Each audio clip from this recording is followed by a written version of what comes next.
households, both alike in dignity. In fair Verona, where we lay our scene, from ancient grudge to new mutiny, where civil blood makes civil hands unclean. From forth the fatal loins of these two foes, a pair of star-crossed lovers take their life, whose misadventure and piteous overthrows doth with their death bury their parents' strife.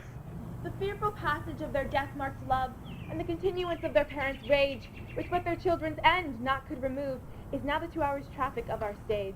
The which, if you with patient ears attend, what here shall miss, our toil shall strive to mend.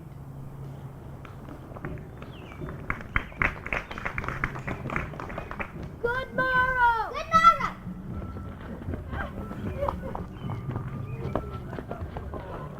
Gregory, on my word, will not carry coals. I know, for then we would be colliers. And we be in color will draw. Aye, while you live, draw your neck out of collar. Let's strike quickly being moved. But you are not quickly moved to strike. The dog in the house of Montague moves me. To move is to stir, to be valiant is to stand. Therefore, if thou art moved, thou runnest away. A dog of that house shall move me to stand. I will take the wall of any man or maid of Montague. That'll show thee a weak slave, for the weakest goes to the wall. 'Tis true, and therefore women, being the weaker vessels, are thrust to the wall. Quarrel. Therefore, I will push Montague's men from the wall and thrust his maids to the wall. Our quarrel is between our masters and us, the men. 'Tis all one. I will show myself a tyrant. When I fought with the men, I will be civil with the maids. I will cut off their heads. The heads of the maids? Aye, the heads of the maids, or their maiden heads, take it in what sense thou wilt. I must take it in what sense that feel it. Me they shall feel while I'm able to stand, and 'tis known. I am a pretty piece of flesh. Good thing thou art not fish. If thou hadst been poor John. Quick, draw thy tool. Here comes two of the house of Montague. My naked weapon is out. Quarrel, I'll back thee. How, turn thy back and run? Fear me. Ah. Not. No, Mary, I fear thee. Let us take the law of our sides. Let them begin. I will frown as I pass by and let them take it as they list. Nay, as they dare, I will bite my thumb at them, which is a disgrace to them if they bear it. Ah. Do you bite your thumb at us, sir? You bite my thumb, sir. Do you bite your thumb at us, sir? Is the law of our side if I say aye? No! No, sir, I do not bite my thumb at you, sir, but I do bite my thumb, Do sir. you quarrel, sir? Quarrel, sir? No, sir. Well, sir, if you do, sir, I am for you. I serve as good as man as you. No better? But say better, here comes one of my master's kinsmen. Yes, better, sir. You lie. You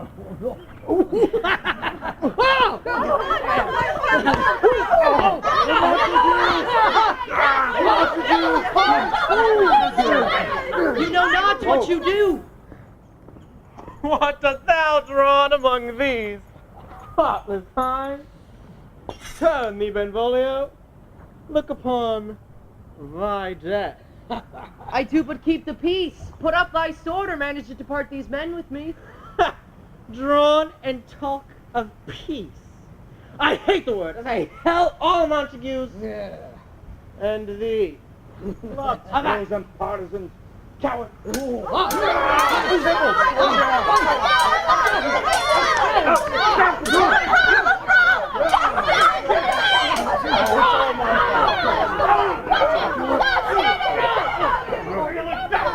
What noise is this? Give me my last one, how?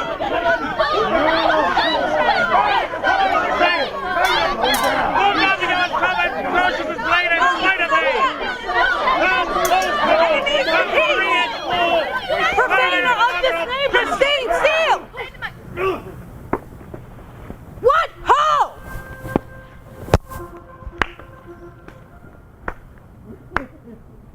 You men! You beasts!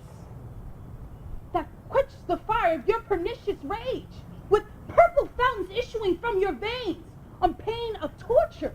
From those bloody hands, throw your mistempered weapons to the ground.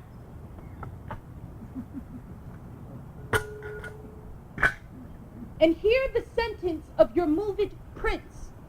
3 civil brawls, bred of an airy word by the old Capulet, and Montague, have thrice disturbed the quiet of our streets. If ever you disturb our streets again, your lives shall pay for the forfeit of the peace. For this time, all the rest, depart away. You, Capulet, shall come along with me. And Montague, come you this afternoon to know our further pleasure in this case to Freetown, our common judgment place.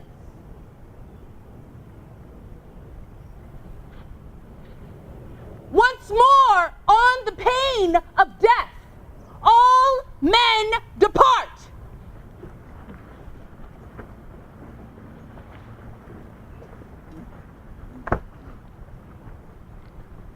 And Romeo, who set this ancient quarrel to approach? You were by. Here were the servants of your adversary and yours, close fighting ere I did approach. I drew to part them. In the instant came the fiery Tybalt with his sword prepared, which as he breathed defiance to my ears, he swung about his head and cut the winds, who nothing heard withal hissed him in scorn. While we were interchanging thrusts and blows, came more and fought on part and part, till the prince came, who parted either part. Oh, where is Romeo? Saw you him today? I'm right glad he's not part of this fray. Madam, an hour before the worshipped sun peered forth the golden window of the east, a troubled mind drave me to walk abroad, where underneath the grove of sycamore that westward rooteth from the city side, so early walking did I see your son. Towards him I made, but he was ware of me and stolen to the covert of the wood. I, measuring his affections by my own, that most are busied when they're most alone, pursued my humor, not pursuing his, and gladly shunned who gladly fled from me. Many a morning hath he there been seen, with tears augmenting the fresh morning dew, adding to cloud more clouds with his deep sighs. But also soon as the all-cheering sun should in the farthest east begin to draw the shady curtains from Aurora's bed. Away from light turns home my heavy sun, locks up his windows, shuts fair daylight out, and makes himself an artificial night. Dark and portentous must this humor prove, unless good counsel may the cause remove. My noble uncle, do you know the cause? I neither know it, nor can learn it of him. Have you importuned him by any means? Both by myself and many other friends, but he, his own affection's counselor, is to himself. I will not say how true, but to himself, so secret and so close, so far from sounding and discovery, as is the bud bit with an envious worm, ere he turneth sweet leaves to the air, or dedicate his beauty to the same. Could we but learn from whence his sorrows grow, we would as willingly give cure as know. See where he comes, so please you step aside. I'll know his grievance or be much denied. I would thou wert so happy with thy stay, to hear true thrift. Come, madam, let's away.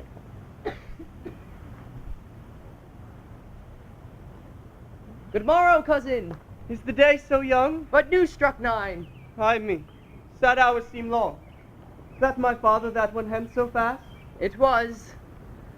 What sadness lengthens Romeo's hours? Not having that which makes them short. In love. Out. Of love? Out of a favor where I am in love. Alas, that love, so gentle in his view, should be so tyrannous and rough in proof. Alas, that love, whose view is muffled still, should without eyes see pathways to his will. Where should we die? Oh, me! What a fray was here! Yet tell me not, for I have heard it all before. Here's much to do with love.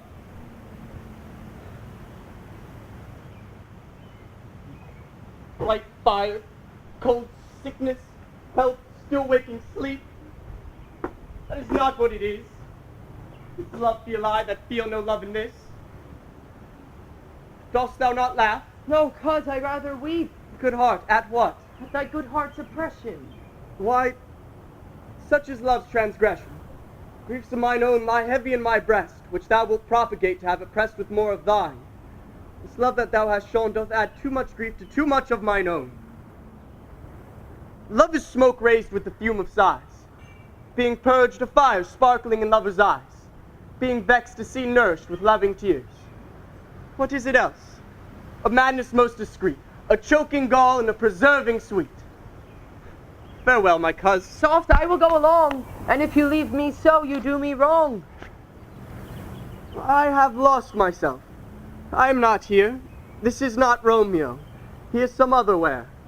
Tell me in sadness, who is that you love? What, shall I groan and tell thee? Groan, why no, but sadly, tell me who.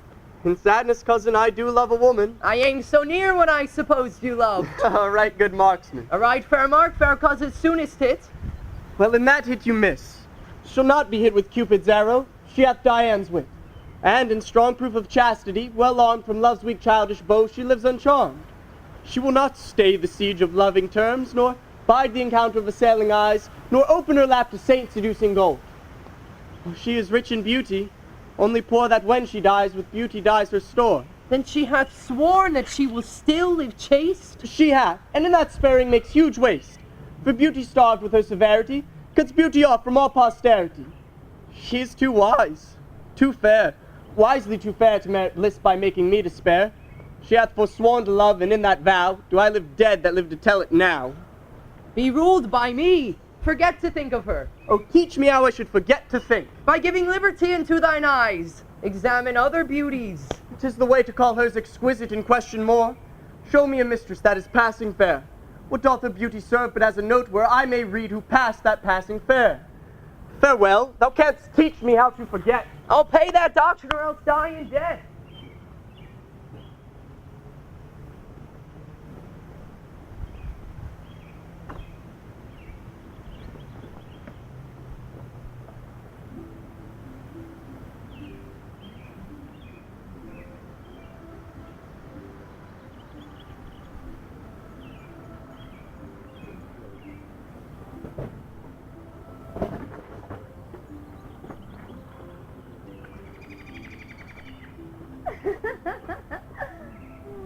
But mark you is bound as well as I in penalty alike, and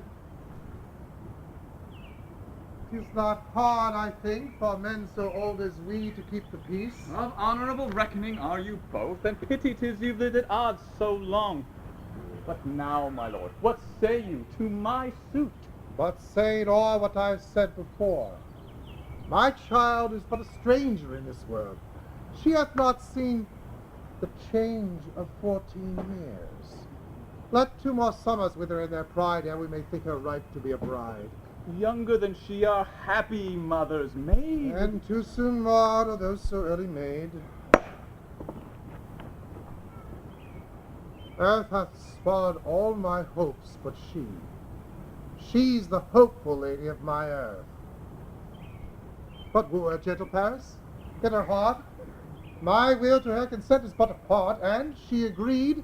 Within her scope of choice lies my consent and fair according voice.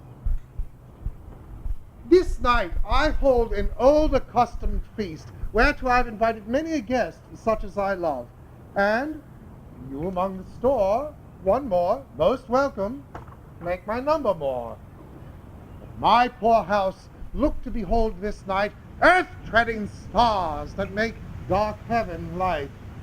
Such comfort as lusty young men feel when well-apparelled April on the heel of limping winter treads, even such delight among fresh fennel buds shall you this night inherit at my house.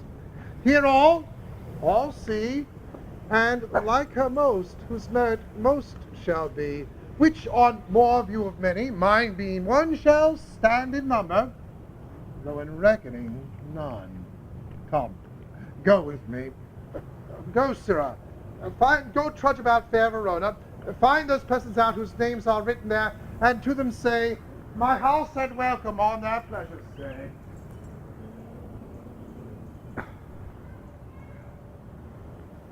find them out whose names are written here.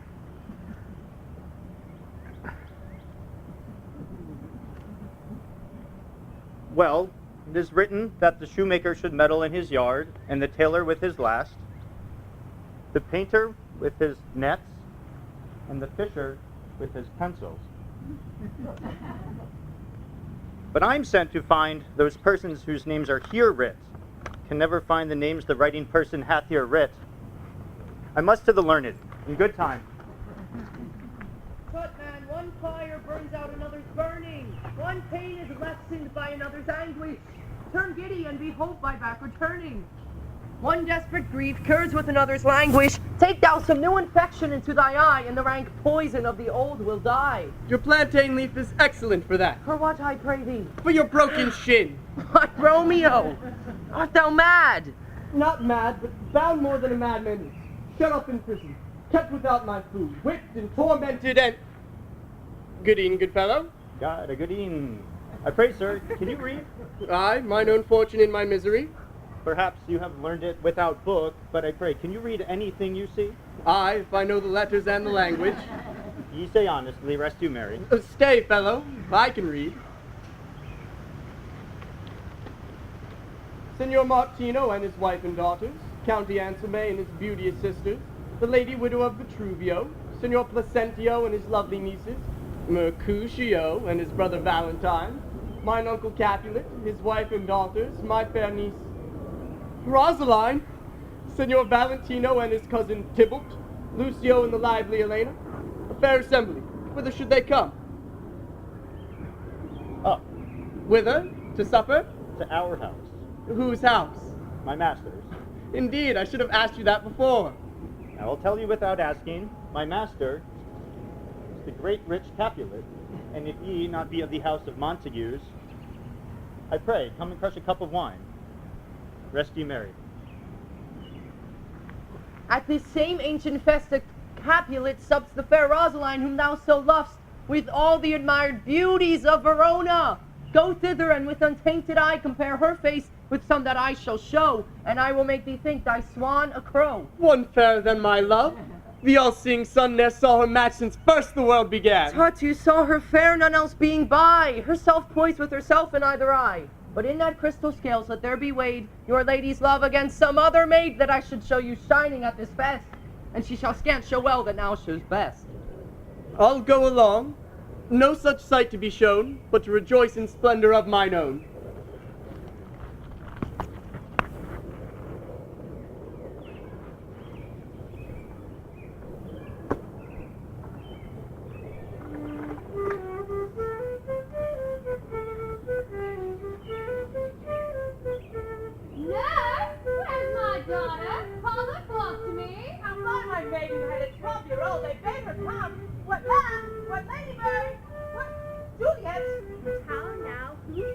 Your mother.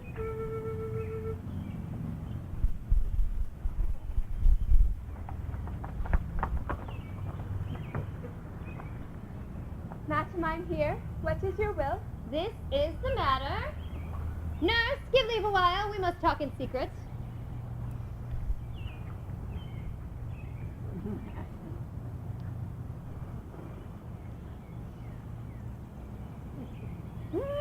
Nurse, come back again. I've remembered me. Thou'st hear our counsel.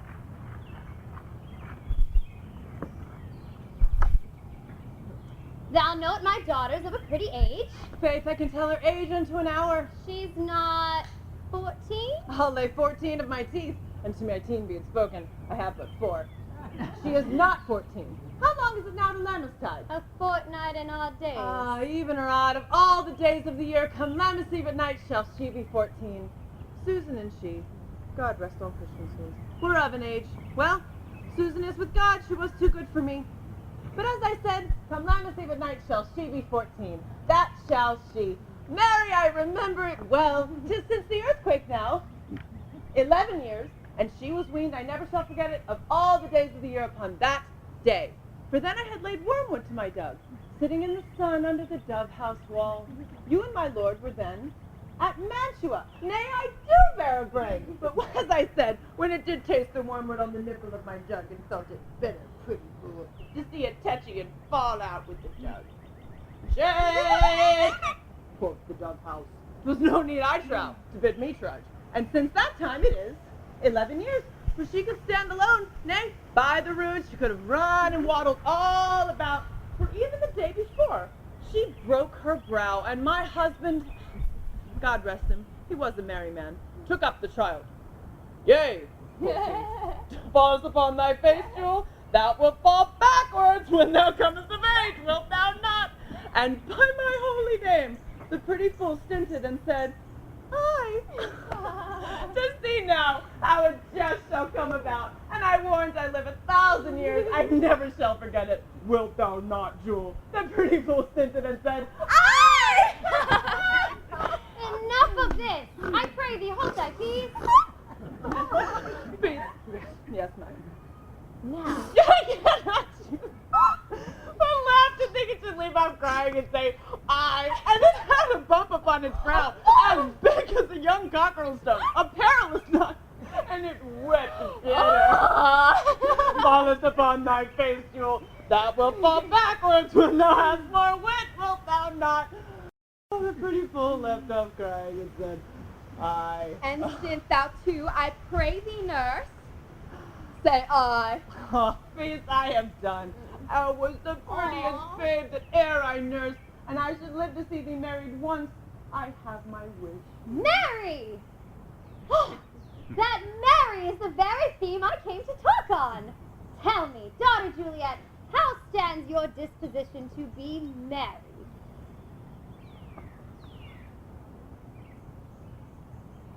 It is an honor that I dream not of. An honor? Were I not thine only nurse, I would say thou had sucked wisdom from thy teat. Well, think of marriage now. Here in Verona, younger than you, ladies of esteem are made already mothers. By my account, I was your mother, much upon these years that you are now a maid.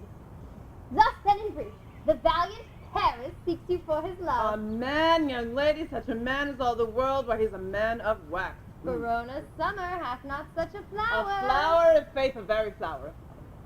What say you? Can you love the gentleman? Tonight you shall behold him at our feast. Read o'er the volume of young Paris' face, and find delight writ there with beauty's pen. Examine every married lineament, and see how one another lends content. And what obscured in this fair volume lies, find written in the margin of his eyes. This precious book of love, this unbound lover, to beautify him only lacks a cover. The fish live in the sea, and 'tis much pride, for fair without, the fair within to hide. So that book in many's eyes doth share the glory that in gold clasps locks in the golden story. So shall you share in all he doth possess. By having him, making yourself no less. No less, nay, bigger. Women grow by men. Speak briefly. Can you like of Paris, love?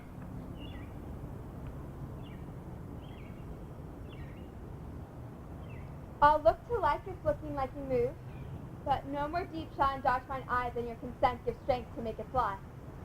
Madam, the guests are come. Supper served up. You called. The young lady asked for. The nurse cursed in the pantry. Everything in extremity. I must hence to wait. I beseech you, follow straight. We follow thee. Juliet, the county stays. Go, girl. Seek happy nights to happy days.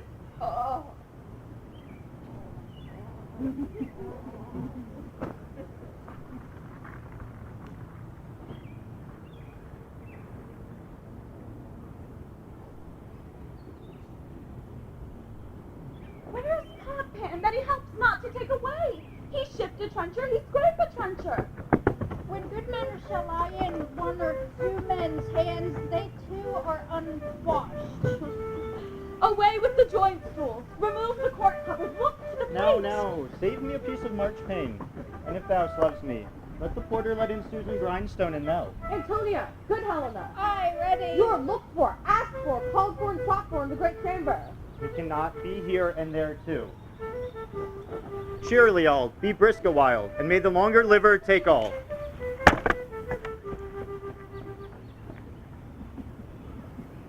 What? Shall this speech be spoke for our excuse, or shall we on without apology? The date is out of such prolixity. We'll have no Cupid hoodwinked with the scarf, but let them measure us by what they will. We'll measure them a measure and be gone. Give me a torch.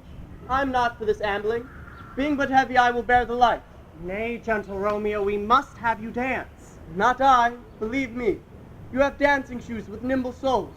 I have a soul of lead, so stakes to the ground I cannot move. You are a lover. Borrow Cupid's wings and soar with them above a common bound. I am too sore and pierced with his shaft to soar with his light feathers, and so bound I cannot bound a pitch above dull woe. Under love's heavy burden do I sink. And to sink in it should you burden love, too great oppression for a tender thing. 'Tis love a tender thing? It is too rough, too rude, too boisterous, and it pricks like thorn. If love be rough with you, be rough with love. Prick love for pricking, and you beat love down. Give me a case to put my visage in. A visor, her visor. What care I what eye doth quote deformities? Here are the beetle brows that shall blush for me. Come not can enter and no soon in, but every man betake him to his legs. A torch for me. Let wanton high of heart tickle the senseless rushes with their heels. For I am proverbed with a grandsire phrase. I'll be a candle holder and look on. The game was ne'er so fair, and I am done. Tut, done's the mouse, the constable's own word. If thou art done, we'll draw thee from the mire, or, save your reverence, love, wherein thou stickest up to the ears. Come, we burn daylight, ho. Nay, that's not so. I mean, sir, in delay, we waste our lights, like lights, by day. Take our good meaning, for our judgment sits 5 times that ere one in our fine wits. And we mean well in going to this mask, but 'tis not wit to go. Why, may one ask? I dreamed a dream tonight. And so did I. Well, what was yours? That dreamers often lie. In bed asleep while they do dream things true. Then I see Queen Mab hath been with you. Queen Mab, what's she? She is the fairy's midwife, and comes in shape no bigger than an agate stone on the forefinger of an alderman, drawn by a team of little atomi over men's noses as they lie asleep. Her chariot is an empty hazelnut, made by the joiner squirrel or old grub, time out mine the fairy's coachmakers. Her wagon spokes, made of long spinner's legs, the cover of the wings of grasshoppers, her traces of the smallest spider's web, her collar, the moonshine's watery beams, her whip of cricket's bone, the lash of film.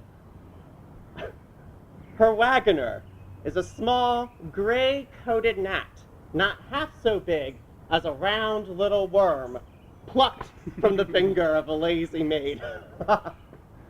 And in this state she gallops night by night, through lovers' brains, and then they dream of love.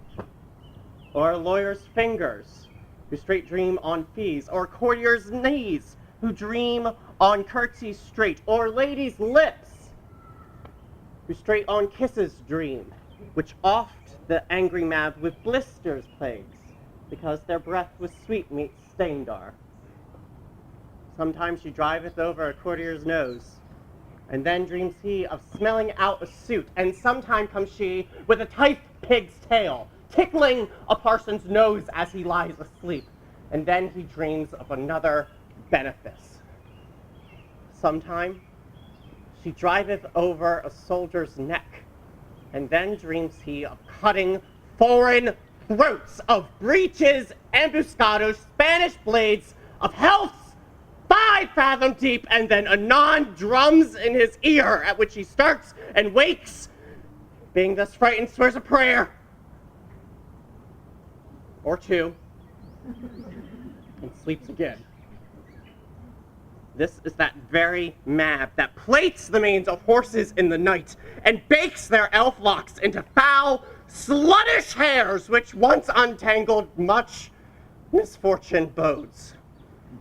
This is that hag when maids lie on their backs, that presses them, and learn them first to bear, making them women of good carriage. This is she. Peace, peace, Mercutio, peace.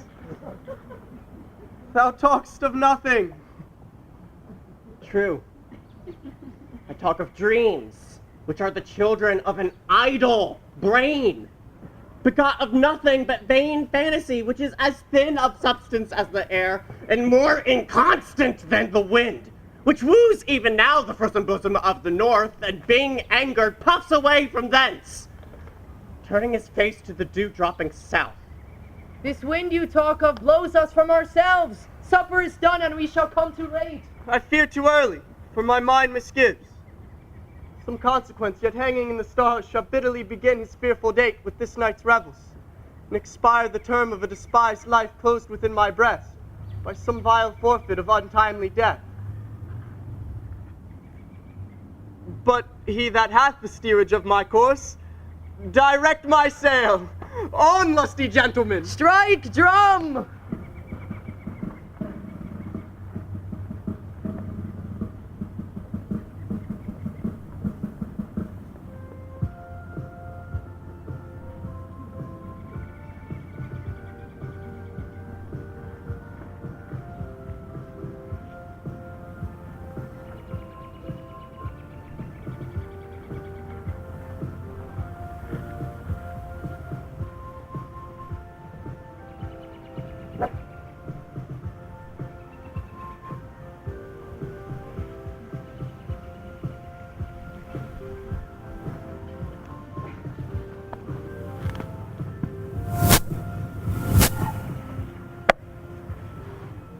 Welcome, gentlemen.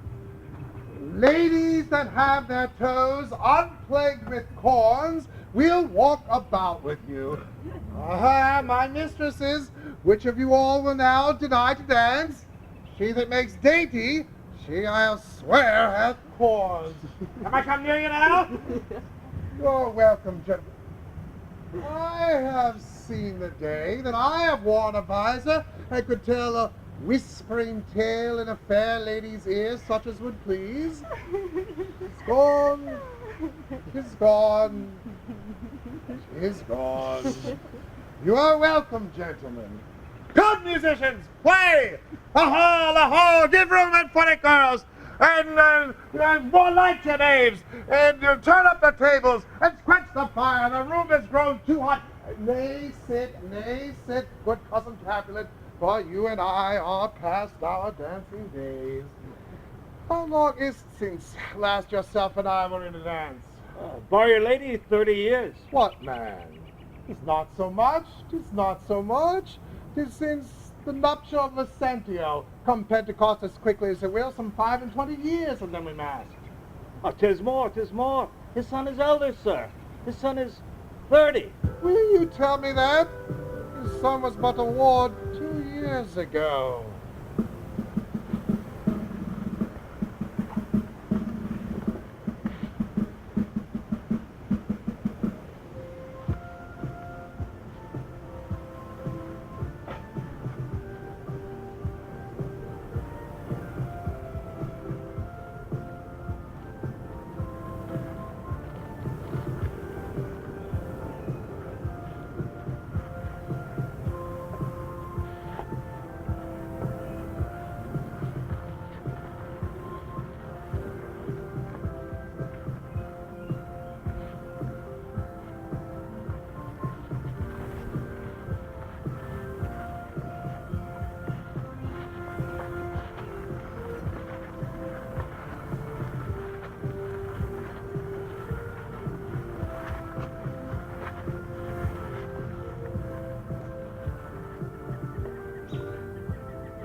What lady's that which doth enrich the hand of yonder knight? I know not, sir. Oh, she doth teach the torches to burn bright. It seems she hangs upon the cheek of night as a rich jewel in an Ethiop's ear. Beauty too rich for use, for earth too dear. She shows a snowdove trooping over crows, as yonder lady o'er her fellow shows. This measure done, I'll watch her place her staff, and touching hers make blessed my rude hand. My heart loved till now, forswear its sight, for I ne'er saw true beauty till this night. This, by his voice be a Montague. Fetch my rapier, boy. What dares the slave, covered with an antic face, to fleer and scorn our solemnity? Now, by the stock and honor of my kin, to strike him dead, I hold it not a sin. Why, how now, kinsman? Wherefore storm you so? Uncle, this is a Montague, our foe. Young Romeo is. 'Tis he, that villain Romeo. Content thee, gentle cuz, let him alone. Bears him like a portly gentleman, and to say truth, Verona brags of him to be a virtuous and well-governed youth. I would not, for the wealth of all this town here in my house, do him disparagement. Therefore, be patient. Take no note of them. It is my will, the which if thou respect, show a fair presence, and put off these frowns and ill-beseeming semblance for a feast. It fits when such a villain is a guest. I'll not endure him. He shall be endured. What goodman, boy? I say he shall go too. Am I the master here or you? Go too. You'll not enjoy him. God shall mend my soul. You make a mutiny among your guests. You'll say, Cuckoo, you'll be the man. Why, uncle, 'tis a shame. Go too. Oh, saucy boy. He's so indeed. This trick may chance to scathe you. I know what. You must contrary me. Mary, 'tis time. Well said, my heart. You want a princess. Go. Quiet, heart. More light! More light! For shame. I'll make it quiet. What? Cheerly, my heart! Patience, perforce with willful choler meeting, makes my flesh tremble at their different greeting. I will withdraw, but this intrusion, now seeming sweet, will convert to bitterest gall.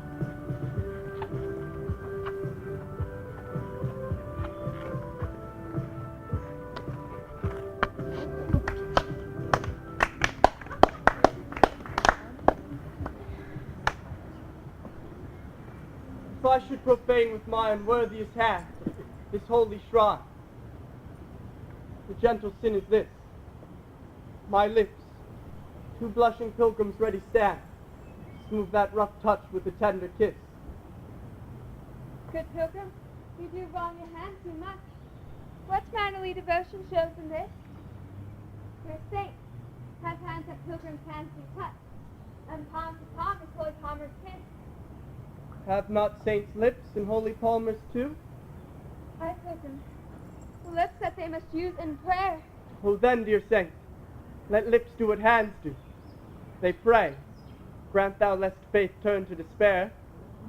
Saints do not move, so grant the prayer's sake. Then move not while my prayer's effect I take.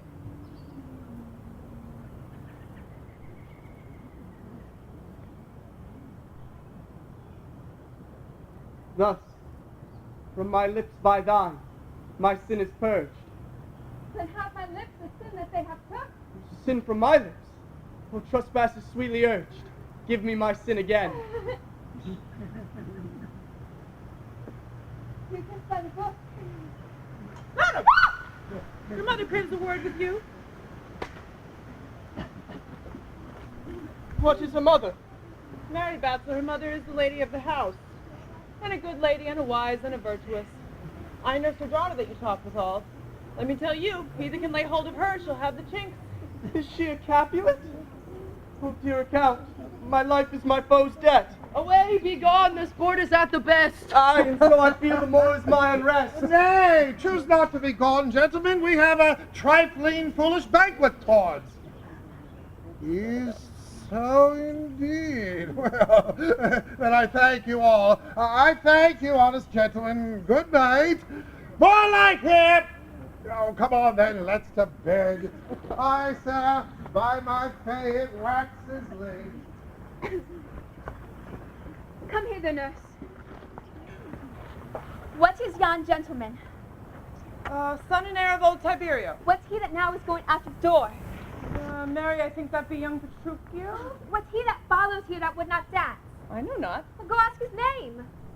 If he be married, my grave's like to be my wedding bed.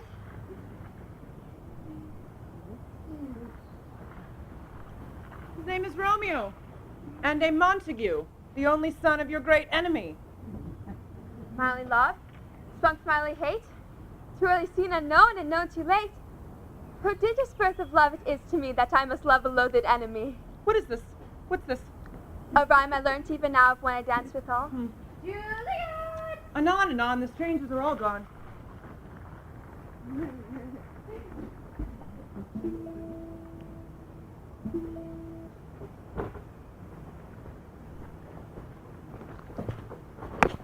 Now old desire doth in his deathbed lie, and young affection gapes to be his heir. That fair which love groaned for and would die, with tender Juliet matched is now not fair.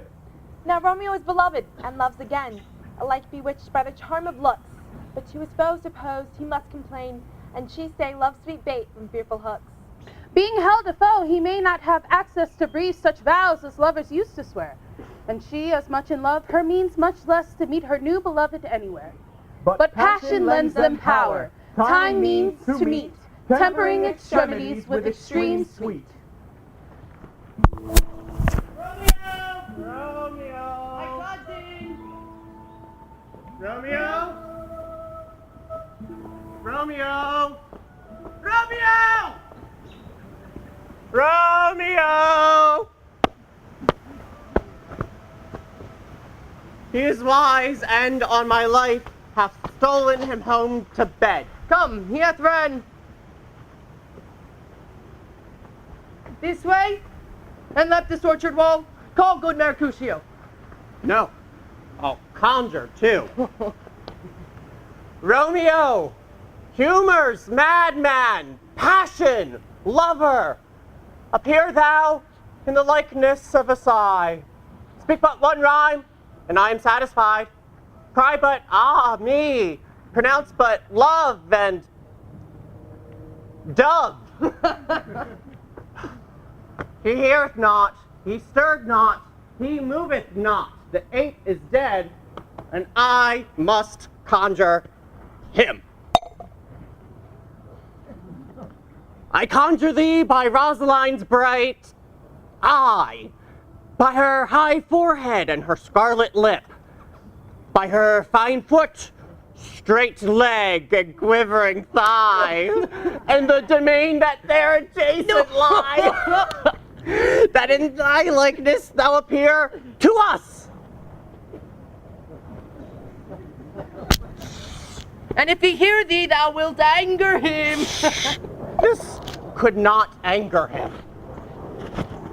Could anger him to raise a spirit in his mistress's circle of some strange nature, letting it there stand till she had conjured it and laid it down. This were some spite. Invocation is fair and honest. In his mistress's name, I conjure only but to raise him up. Come, he hath hid himself among these trees, to be consorted with the humorous night. Blind is his love, and best befits the dark. If love be blind, love cannot hit the mark. Now will he sit under a medlar tree and wish his mistress were of that kind of fruit as maids call meddlers when they laugh alone. Oh, Romeo. Oh, that she were an open arse, and thou a popperin pear. Romeo, good night. I'll to my truckle bed. This field bed is too cold for me to sleep. Come, shall we go? Go then, for 'tis in vain to seek him here that means not to be found. He jests at scars that never felt a wound. But so, what light through yonder window breaks? It is the east, and Juliet is the sun. Rise, fair sun, and kill the envious moon, who's already sick and pale with grief, that thou her maid art far more fair than she. Be not her maid, since she is envious. Her vestal livery is but sick and green, and none but fools do wear it. Cast it off! Oh, it is my lady. Oh, it is my love. Oh, that she knew she were. She speaks, yet she says nothing. What of that? Her eye discourses. I will answer it. I am too bold. 'Tis not to me she speaks. Two of the fairest stars in all of heaven, having some business, do entreat her eyes to twinkle in their spheres till they return. What if they were there? They in her head. The brightness of her cheek would shame those stars as daylight doth a lamp. Her eyes in heaven through the airy region would stream so bright that birds would sing and think it were not night. Oh, see how she leans her cheek upon her hand. Oh, that I were a glove upon that hand, that I may touch that cheek. Why me? Oh, she speaks. Oh, speak again, bright angel. Thou art as glorious to this night being o'er my head, as is a winged messenger unto the white, upturned, wandering eyes of mortals that fall back and gaze upon him when he bestrides the lazy, puffing clouds and sails upon the bosom of the air. Romeo? Wherefore art thou Romeo? Deny that father, and refuse thy name. Or if thou wilt not, he but swore my love, and I'll no longer be a Capulet. Shall I hear more? Shall I speak at But this? thy name that is my enemy, thou art thyself, thou not a Montague. What's a Montague? It is nor hand, nor foot, nor arm, nor face, nor any other part belonging to a man. What be some other name? What's in a name? That which we call a rose by any other name would smell as sweet. So Romeo would, were he not Romeo called, retain that dear perfection which he owes without that title. Romeo, doff thy name, and for that name which is no part of thee, take all myself. I take thee at thy word. Call me but love, and I'll be new baptized. Henceforth I never will be Romeo. What man art thou thus to scream by night till stumbles on my counsel? By a name I know not how to tell thee who I am. My name, dear saint, is hateful to myself because it is an enemy unto thee. Had it written, I would tear the word. My ears have not yet drunk 100 words of thy tongue's uttery, yet I know the sound. Art thou not Romeo nor Montague? Neither, fair maid, if either thee dislike. How camest thou hither? Tell me, wherefore? The orchard wall so high and hard to climb, and the place death considering who thou art if any of my kinsmen find thee here. With love's light wings did I approach these walls. The stony limits cannot hold love out, and what love can do, that dares love attempt. Therefore thy kinsmen are no stop to me. If they do see thee, they will murder thee. Alack, there lies more peril in thine eye than 20 of their swords. Look thou but sweet, and I am proof against their enmity. I would not for the world they saw thee here.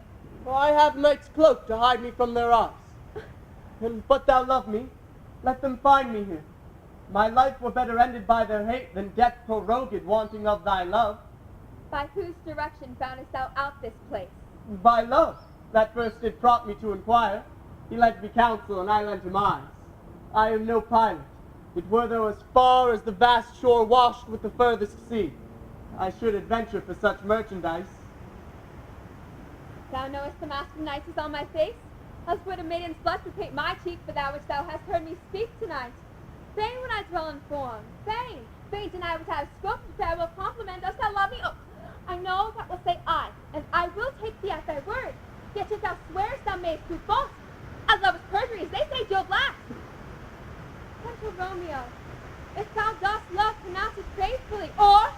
thou thinkest I am too quickly won, I'll frown, and be perverse, and say thee nay, so thou wouldst woo. But tired, not for the world.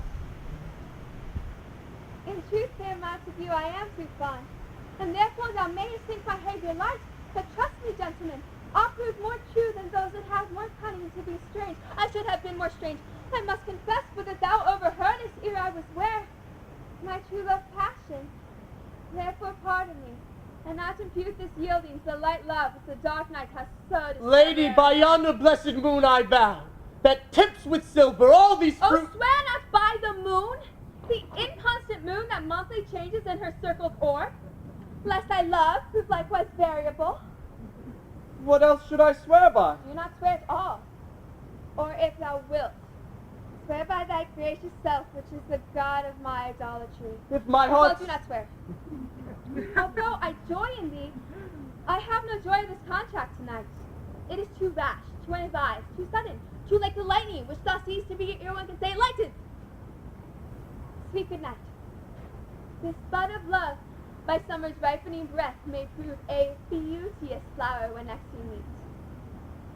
Good night. Good night.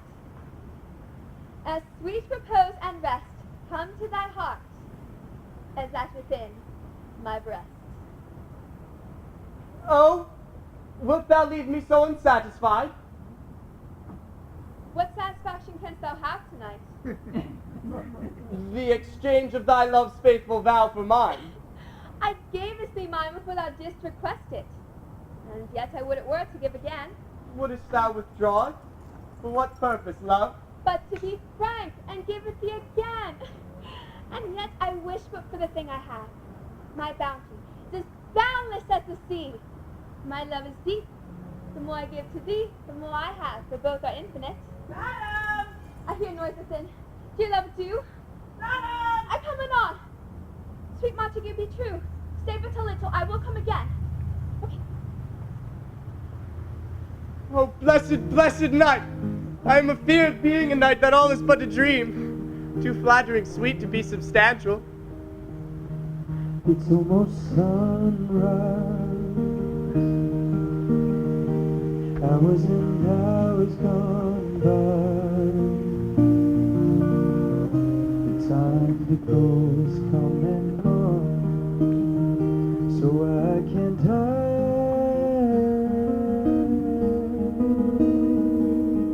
Oh, why can't I say goodnight? 3 words, dear Romeo, and then good night indeed. If that thy bent of love be honorable, thy purpose marriage, send me word tomorrow, by one that I'll procure to come to thee, where, what time thou wilt perform the rite, and all my fortunes at thy foot I'll lay, and follow thee, my lord, throughout the world. Juliet! I come anon, but if thou meanest not well, I do beseech thee, by and by come, to cease thy strife and leave me to my grief. Tomorrow will I send. So thrive my soul. 1,000 times good night. 1,000 times worse to want thy light.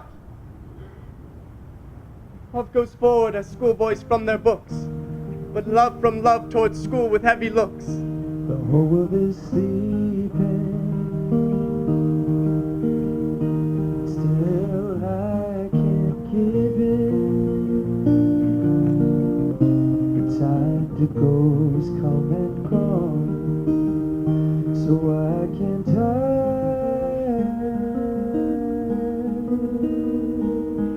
Oh, why can't I say goodnight?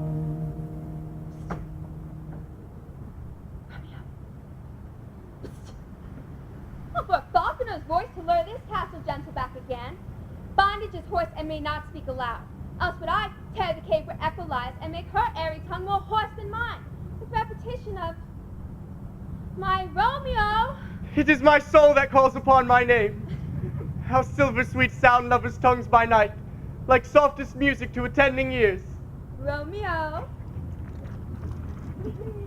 What o'clock tomorrow shall I send to thee?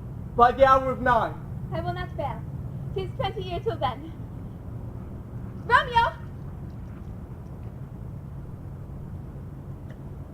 I have forgotten why I did call thee back. Let me stand here till thou remember it. I will forget to have thee stand there, remembering how I love thy company. And I still will stay to still have thee forget, forgetting any other home but this. 'Tis almost morning. I would have thee gone, and yet no farther than a wanton's bird, and let it hop a little from its hand, like a poor prisoner in his twisted gyves, and with a silken thread plucks it back again, so loving, jealous of his liberty. I would I were thy bird. Sweet, so would I, yet I should kill thee with much cherishing. Good night. Good night. Parting is such sweet sorrow that I shall say good night till it be morrow. Sleep dwell upon thine eyes, peace in thy breast, and I would sleep in peace, so sweet to rest. I'm using up all my strength. I can't tear myself away. It only gets harder. Night turns to day.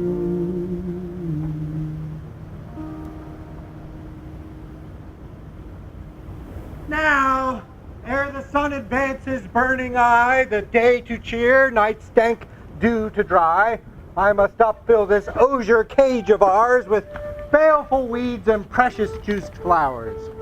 The earth, that's nature's mother. That is her tomb. What is her burying grave? That is her womb.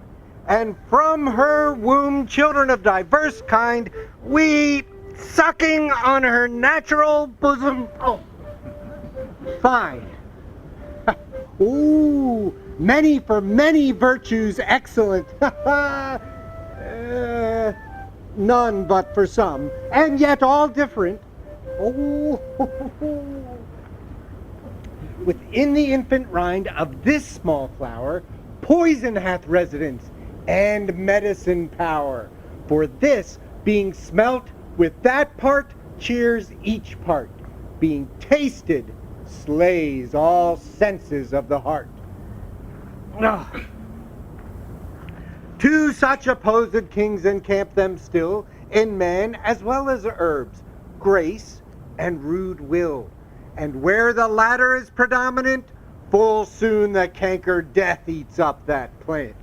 Good morrow, father! Benedici! What early tongue so sweet saluteth me? Ha ha! Young son, thy earliness doth me assure thou art uproused by some distemperature. Or if not so, then here I hit it right. Our Romeo hath not been in bed tonight. The last is true, the sweeter rest was mine. Oh, God pardon sin. What's thou with Rosaline? With Rosaline, my ghostly confessor? No. I have forgotten that name, and that name's woe. That's my good son. But where wast thou then? I'll tell thee ere thou ask it me again. I've been feasting with mine enemy, where on a sudden one hath wounded me, that's by me wounded. Both are remedies within thy help and holy physic lies. I bear no hatred, blessed man, for lo, my intercession likewise steals my foe. Be plain and homely in thy thrift. Riddling confession finds but riddling shrift. Then plainly know my heart's dear love is set on the daughter of rich Capulet. As mine on hers, so hers is set on mine. And all combined save what thou must combine by only marriage. When and where and how we met, we wooed and made exchange a vow. I'll tell thee as we pass, but this I pray, that thou consent to marry us today. Holy Saint Francis! What a change is here! Is Rosaline, whom thou hast held so dear, so soon forsaken? Young men's love then lies not truly in their hearts, but in their eyes. Jesu Maria, what a great deal of brine hath washed thy sallow cheeks for Rosaline. If e'er thou wast thyself, and these woes thine, thy and these woes were all for Rosaline. And art thou changed? Pronounce this sentence then. Women may fall when there's no strength in men. Thou chidest me off for loving Rosaline. For doting, not for loving, pupil mine. And thou badest me bury love. not in a grave to lay one in, another out to have. I pray thee, chide me not. For her I love now doth grace for grace, and love for love allow. The other did not so. Oh, she knew well thy love did read by rote and could not spell.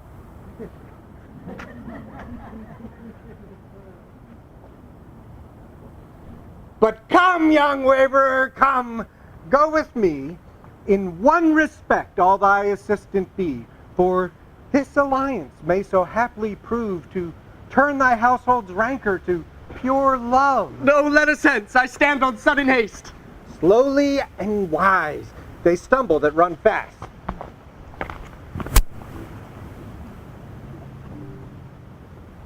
Where the devil should this Romeo be? Am he not home tonight? Not to his father's. I spoke with his man. Why, that same pale, hard-hearted wretch, that Rosaline, torments him that he will run mad. Tybalt, the kinsman to old Capulet, hath sent a letter to his father's house. Challenge on my life. Romeo will answer it. Any man that can write may answer a letter. Nay, he will answer the letter's master how he dares, being dared. Alas, poor Romeo. He is already dead, stabbed with a young wench's black eye, run through the ear with a love song, the very pin of his heart cleft with that blind bow boy's butt shaft. Oh. And is he man to encounter Tybalt? Why, what is Tybalt? More than Prince of Cats. Oh, he is a courageous captain of compliments. He fights as you sing prick song, keeps time, distance, and proportion, rests his minimum rest, 1, 2, and the third in your bosom, the very butcher of a silk button. A duelist. A duelist! A gentleman of the very first house of the first and second cause. Ah, the immortal Passado, the Punto Reverso, the Hay. The what? Oh, the cocks of these antic, lisping, affecting fantasticos, these new tuners of accent. By Jesu, a very good blade, a very tall man, a very good whore. Why, is it not a lamentable thing, grandsire, that we be afflicted with these strange flies, these fashion mongers, these pardon me's, who stand so much upon the new form that they cannot sit with ease upon the old bench? Oh, their bones, oh. Here comes Romeo! Here comes Romeo! Without his roe, like a dried herring. O flesh, flesh art thou fishified. Signor Romeo, bonjour. There's a French greeting for your French slops. You gave us the counterfeit fairly last night. Good morrow to you. Both. What counterfeit did I give you? The slip, sir, the slip. Can you not conceive? Pardon, good Mercutio, my business was great. And in such a case as mine, a man may strain courtesy. Such as to say, such a case as yours constrains a man to bow in the hams. Oh, meaning to curtsy. Thou hast most kindly hit it. A most courteous exposition. Nay, I am the very pink of courtesy. Pink for flower? Right. Well, then is my pump well flowered. Sure wit. Follow me in this jest till thou hast worn out thy pump.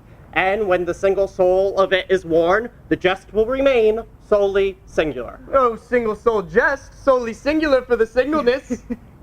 Good Benvolio, come between us, my wits faint. Oh, swits and spurs, or I'll cry a match. Nay, if our wits run the wild goose chase, I am done. For thou hast more the wild goose in one of thy wits than, I am sure, I have in my whole 5. Was I with you there for the goose? Thou was not there for anything when thou was not there for the goose. I will bite thee on the ear for that jest. Nay, good goose, bite not. Thy wit is a very bitter sweeting. It is a most sharp sauce. And is it not then well served into a sweet goose? Oh, here's the wit of a chevreau that stretches from an inch narrow to an ell broad. Oh, I stretch it out for that word broad, which, added to the goose, proves the far and wide a broad goose. Now is this not better than groaning for love? Now art thou sociable. Now art thou Romeo. Now art thou what thou art, by art as well as by nature. For this driveling love is like a great natural that runs lolling up and down to hide its bauble in. Oh, stop there! Stop there! Thou desirest me to stop in my tail against the hair? Thou wouldst else have made thy tail large. Oh, thou art deceived, for I had come to the whole depth of my tail, and meant indeed to occupy the argument no longer. Here's goodly gear. A sail! A sail! Two! A shirt and a smock!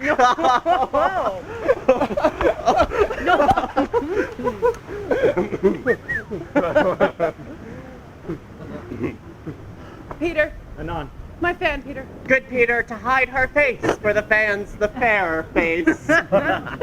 God ye good morrow, gentlemen. God ye good e'en, fair gentlewoman. Is it good e'en?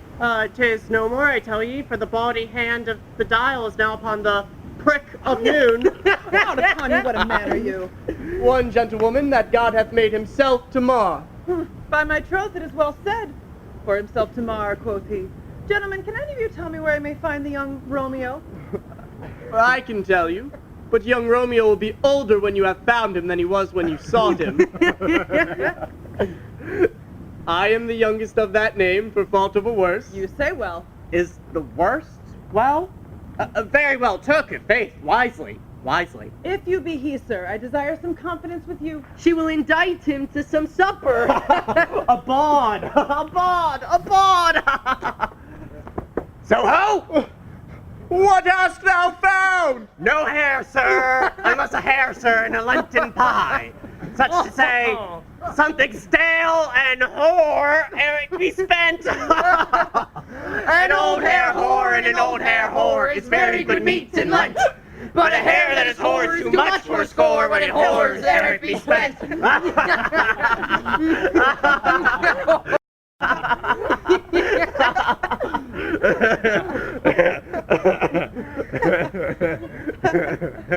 I will follow you. Farewell, ancient lady. Farewell. Ladies! I pray you, sir, what saucy merchant was this that was so full of his ropery?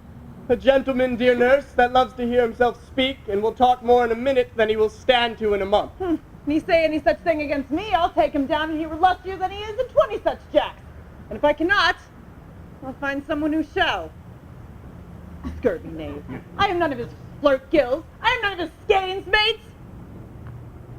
And thou must stand by too to suffer every knave to use me at his pleasure. I saw no man use you at his pleasure. If I had, surely my weapon would have been drawn. I warrant you, I dare draw as soon as another man an occasion for a good quarrel. With the law on my side. Oh, for God, I am so vexed that every part of me quivers. Scurvy knave! I pray you, sir, a word. As I said, my young lady bid me inquire you out. What she bade me say, I will keep to myself. But first let me tell ye, if ye should lead her in a fool's paradise, as they say, it were a very gross kind of behavior, as they say, for the gentlewoman is young. Therefore, if ye shall deal double with her, it were truly an ill thing to be offered to any gentlewoman, and very weak dealing. Nurse, commend me to thy lady and mistress. I protest unto thee. Oh, good heart and in faith, I will tell her as much. Lord, she will be a joyful woman. What wilt thou tell her, nurse? Thou dost not mark me. I will tell her that you do protest, which I take it as a gentlemanlike offer. Bid her devise some means to come to Shrift this afternoon, and there she shall at Friar Laurence's cell be shrived and married. Here is for thy pains. Nay, truly, sir, not a penny. Oh, go to, I say you shall. Well, sir, this afternoon, sir, well, she shall be there. And stay, good nurse, behind the abbey wall. Within the hour my man will be with thee and bring thee cord made like a tackled stair, which, to the high-top gallant of my joy, must be my convoy in the secret night. Farewell. Be trusty and I'll quit thy pains. Farewell. God Commend me to thy mistress. Bless you, sir. Oh, hark you. Is your man's secret, did you ever hear say, two may keep counsel, putting one away, Warrant thee my man's as true as steel. Well, sir, my mistress is the sweetest lady. Oh, when 'twas a little prating thing. Well, there is one nobleman in town, one Sir Paris, who would fain lay knife aboard, but she, good soul, would as lief see a toad, a very toad, as see him. I do anger her sometimes when I tell her that Paris is the proper man, but I warrant when I say so she shall turn as pale as any cloud in the versal world. Doth not Rosemary and Romeo begin with a letter? Aye, nurse. What of that? Both with an R? Aye, mocker, that's the dog's name. R is for the ruff, ruff, ruff, ruff. No, I know it doth begin with some other letter. She is the most beauteous sententious of it. Of you and Rosemary would do you. Commend me to thy lady. 1,000 times. Peter, Anon. before and a pace.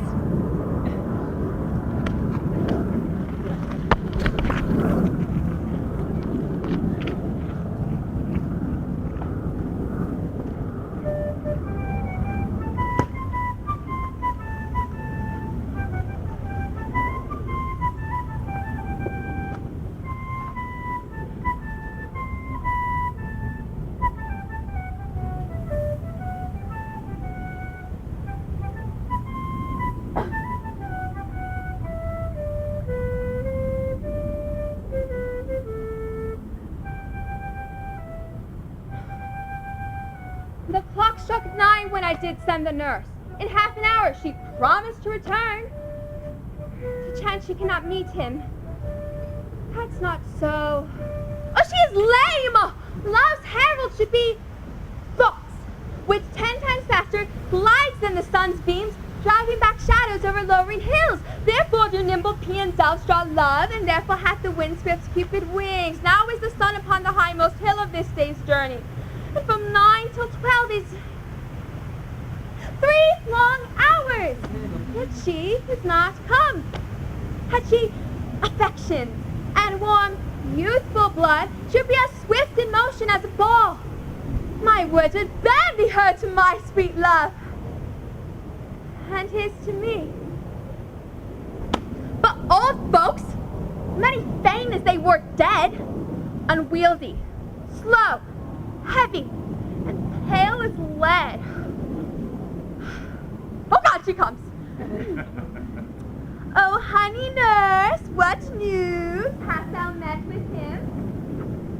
Send thy man away. Peter, stay at the gate. Now, good, sweet nurse. Oh Lord, why lookest thou sad? No news be sad, yet tell them merrily. If good, thou shamest the music of sweet news that plainest to me with so sour face. I am weary. Give me leave a while. Fie, how my bones ache. What a jaunts have I. I would thou hast my bones, and I thy news.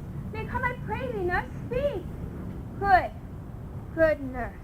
Yea, so what haste? Can you not stay a while? Can you not see that I am out of breath?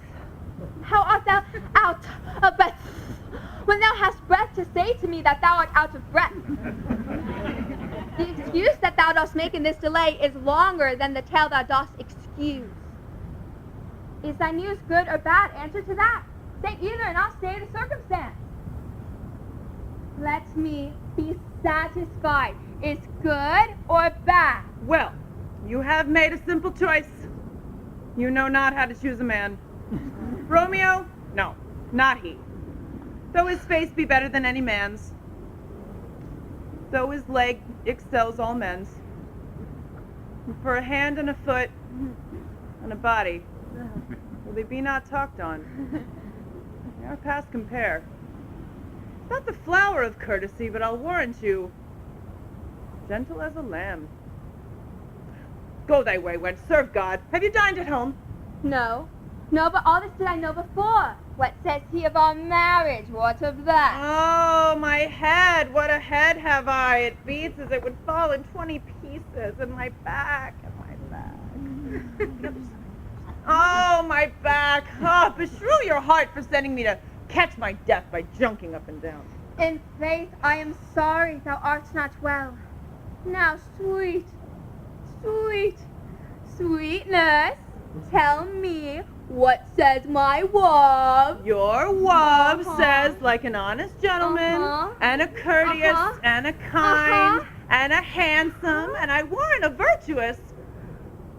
Where is your mother? Where's my mother? She is within. Wherefore should she be? How oddly thou repliest. Your love says, like an honest gentleman. Where is your mother?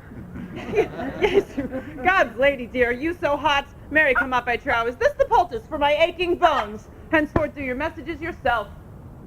Here's such a coil.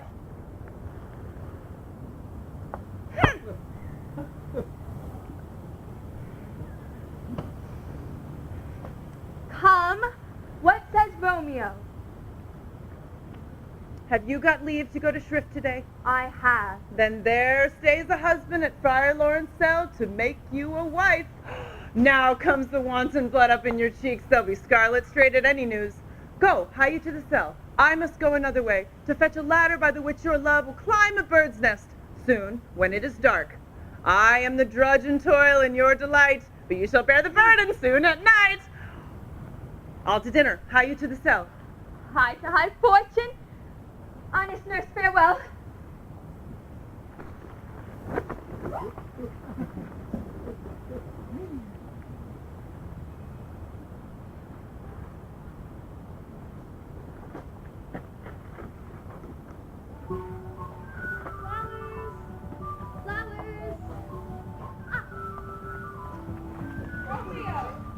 Stay there.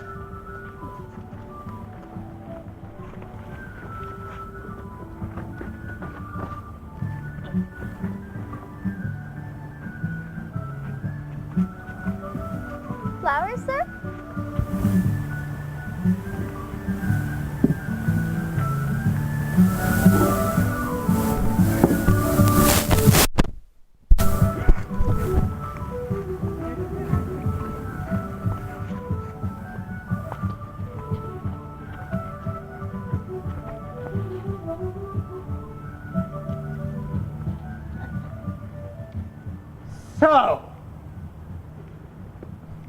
So smile the heavens upon this holy act that after hours with sorrow chide us not.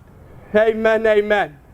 But come what sorrow can, it cannot countervail the exchange of joy that one short minute gives me in her sight. Do thou but close our hands with holy words, then love-devouring death do what he dare. It is enough I may be call her mine. These violent delights have violent ends, and in their triumph die, like fire and powder, which as they kiss, consume. The sweetest honey is loathsome in its own deliciousness, and in its taste confounds the appetite. Therefore, love moderately. Long love doth so. Too swift arrives as tardy as too slow. Here comes the lady.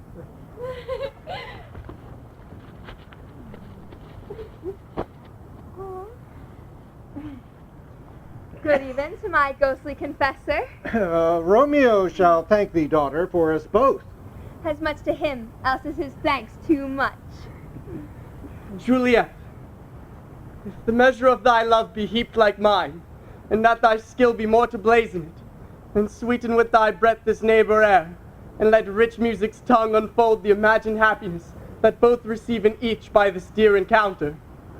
Conceit more rich in matter than in words brags of his substance, not of ornament. They are but beggars that can count their worth. But my true love is grown to such excess, I cannot sum up some of half of my wealth. Come with me, and we will make short work. For by your leave you shall not stay alone, till Holy Church incorporate two in one. Is thou to be among you, but the calling of your hearts? Rest assured this troubadour is acting on his part. The union of your spirits here has caused him to remain, for never two or more of you are gathered in his name. There is love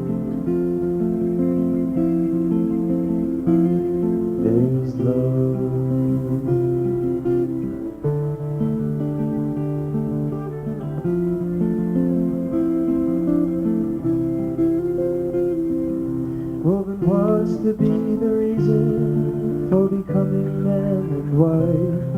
Is it love that brings you here, or love that gives you life? For if loving is the answer, then who's the giving for? Do you believe in something that you've never seen before? Oh, there is love. There is love.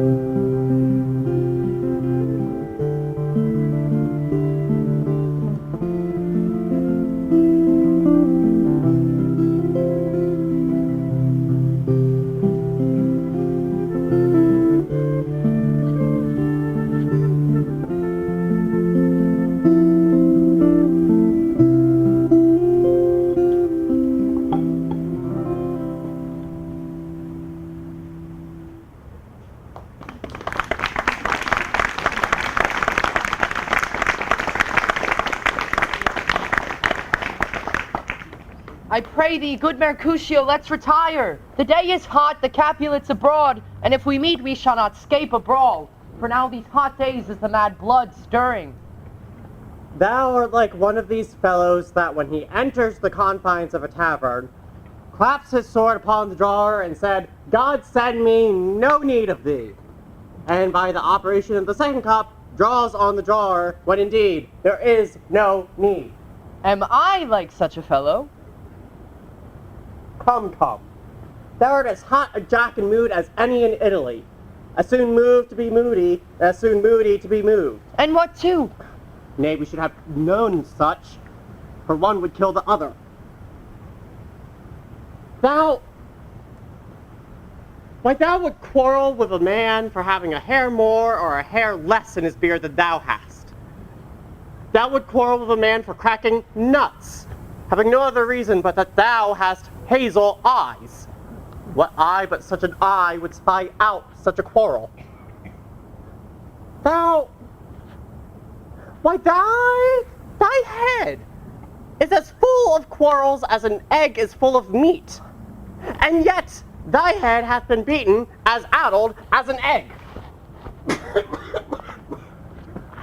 Thou would quarrel with a man for coughing in the street, because he hath waked thy dog that hath lain asleep in the sun. Did thou not fall out with a tailor for wearing his new doublet before Easter, and another for wearing his new shoes with old ribbon, and yet thou wilt tutor me? And I were so apt to quarrel as thou art. Any man should buy the fee simple of my life for an hour and a quarter. The fee simple? Oh, simple. By my head, here come the Capulets. By my heel, I care not. Follow me close, for I will speak to them. Gentlemen, good evening. A word with one of you, and but one word with one of us? Couple it with something. Make it a word and a blow. You shall find me apt enough to that, sir. And you'll give me occasion? Could you not take some occasion without giving? Mercutio, thou consort with Romeo. Consort? And what dost thou make of us?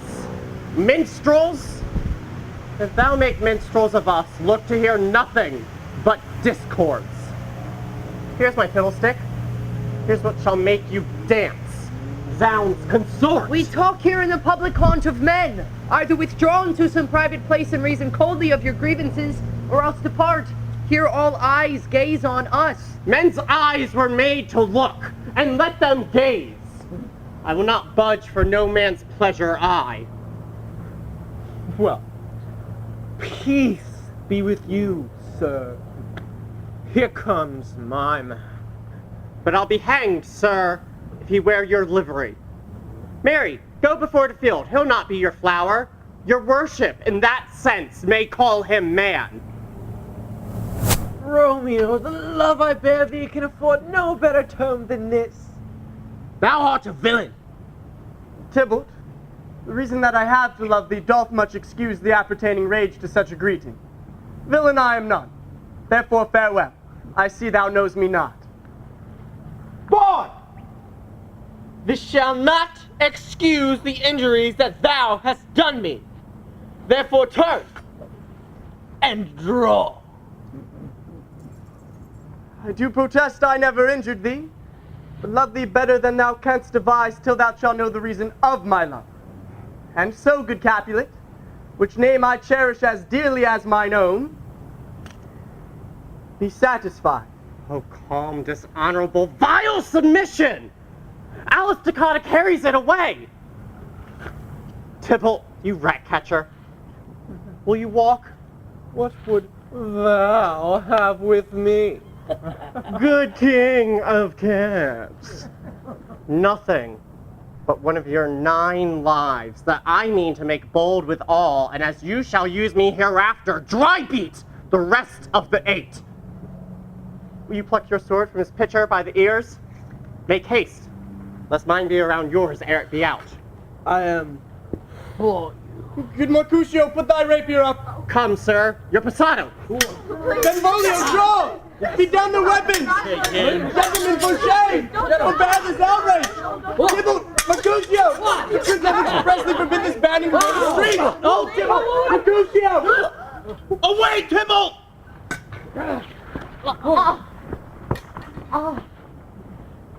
I am hurt.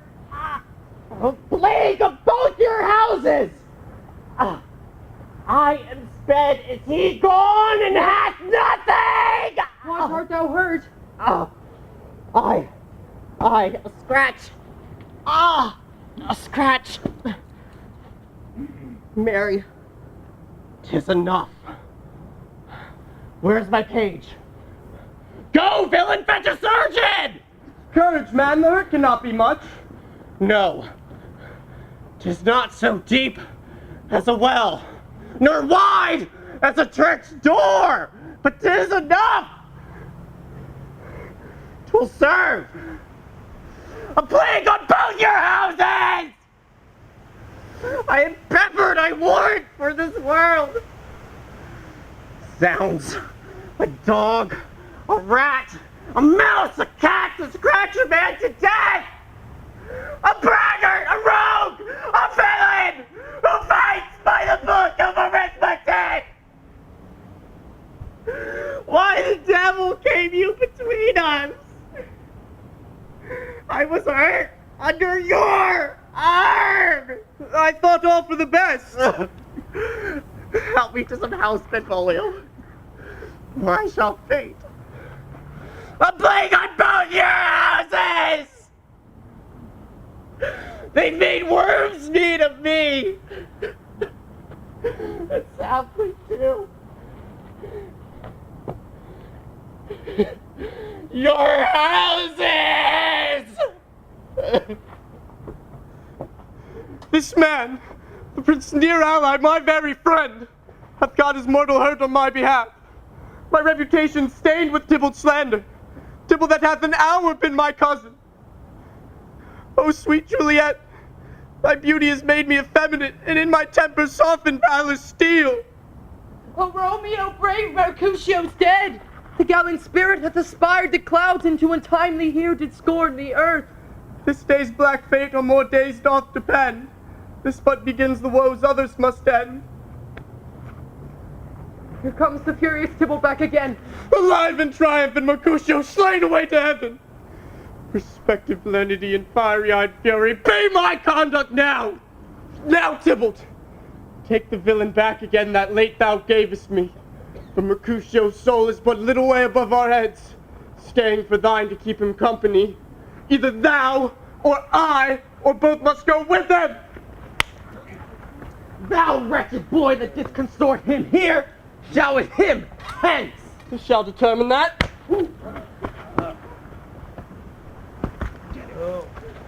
Romeo.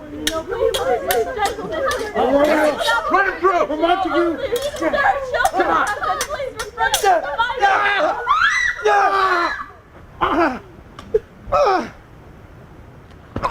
Romeo, away! Be gone! The citizens are up and Tybalt slain!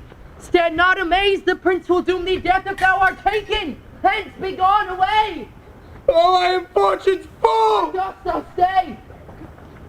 Which way ran he that killed me? There lies that Tybalt.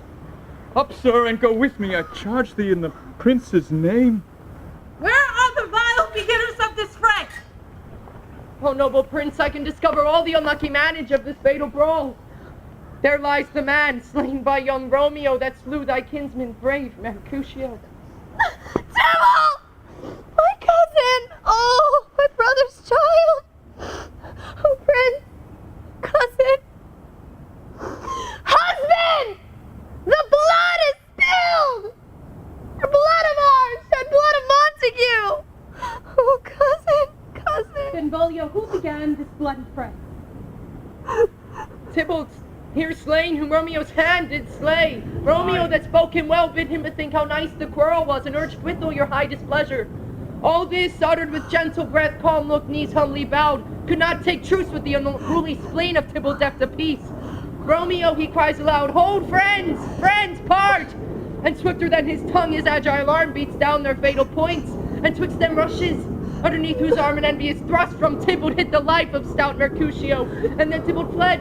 But by and by comes back to Romeo, who had but new entertained revenge, and to it they go like lightning, for ere I could draw to part them was stout Tybalt slain. And as he fell did Romeo turn and fly. This is the truth, or let Benvolio die. He is kinsman to the Montague. Affection make him false, he speak not true. Some 20 of them fought in this black strife, and all those 20 could but kill one life. I beg for justice, which thou, prince, must give. Romeo slew Tybalt. Romeo must not live. Romeo slew. He slew Mercutio. No, prince. No. Who now the price of his dear blood doth owe? Not Romeo. He was Mercutio's friend. Let his fault conclude what the law should end. The life of Tybalt. And for that offense, immediately do we exile him. I have an interest in your hate's proceedings. My blood for your rude broths doth lie a-bleeding. But I'll immerse you with so strong a fine that you shall all repent the loss of mine. I will be deaf to pleading and excuses. Nor tears, nor prayer shall purchase out abuses. Therefore use none. Let Romeo hence in haste else when he is found, that hour is his last. Bear hence this body and attend our will. Mercy, but murders, pardoning those who kill.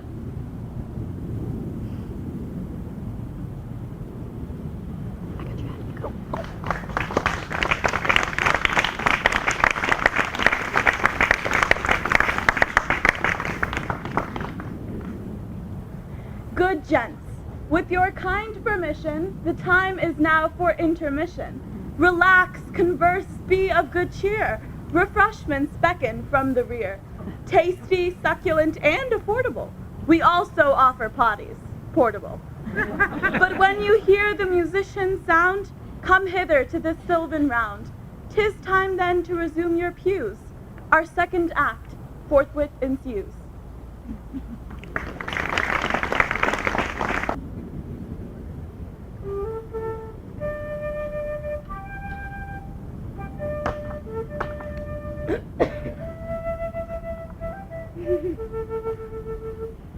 Gallop apace, you 5-footed detours Phoebus lodging.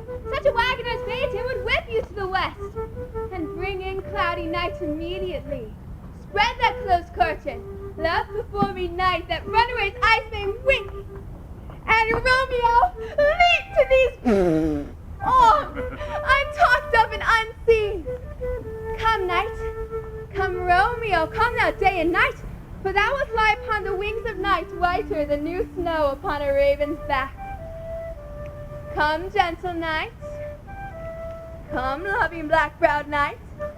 Give me my Romeo, and when I shall die, Take him, and cut him out in little stars, and he will make the face of heaven so fine that all the world will be in love with night, and pay no worship to the garish sun.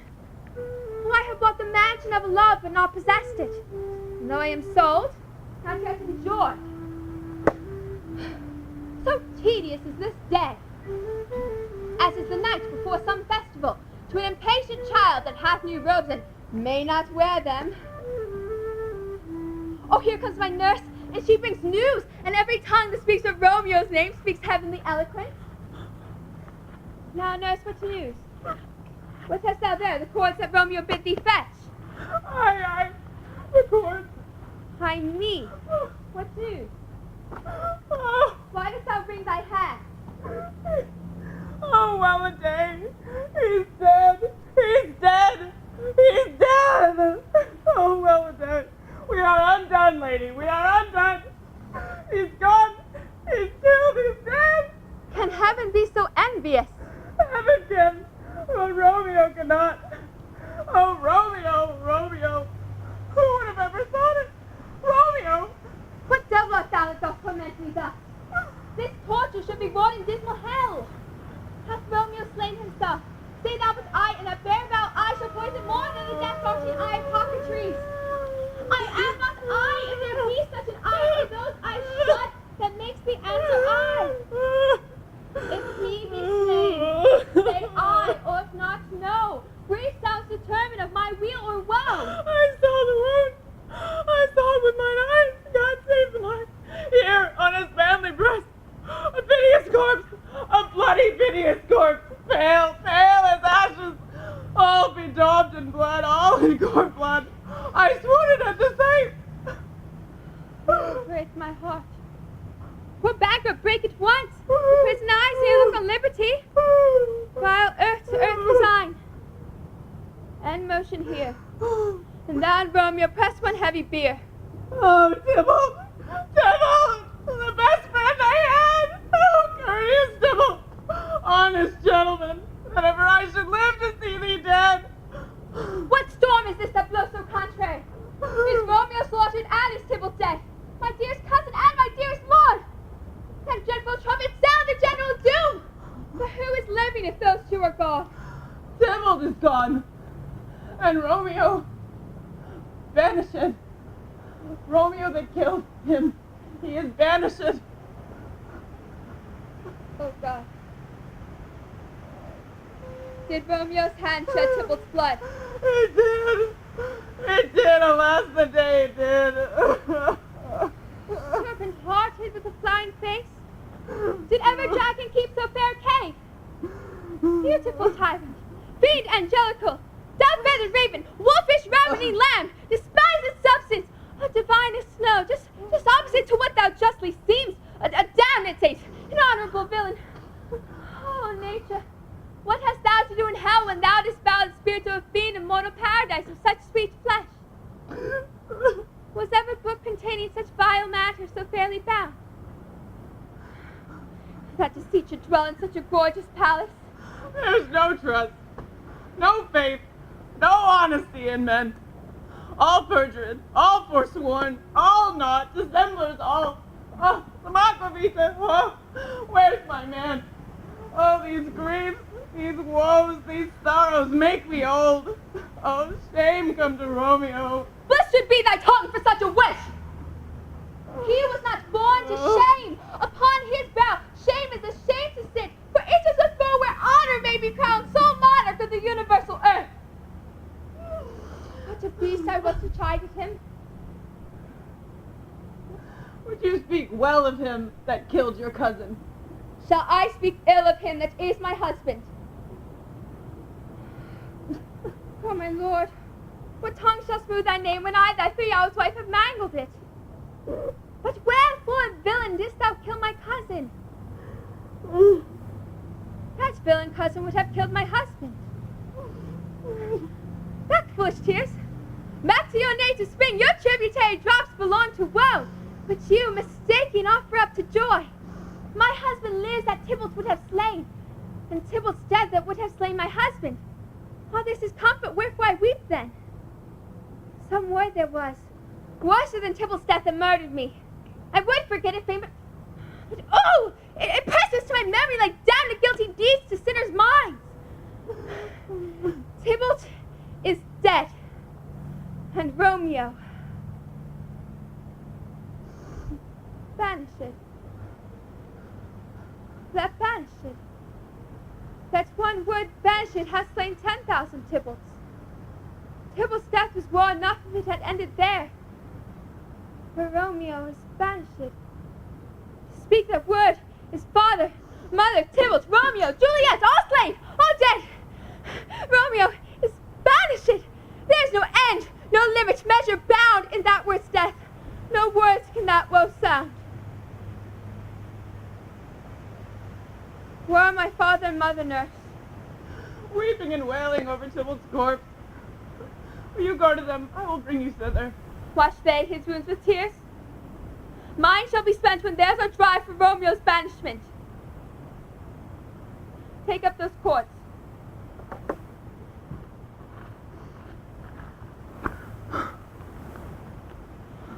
Poor ropes you're beguiled. Both you and I for Romeo's exile. He made you for a highway to my bed. But I am maids I made a widowed.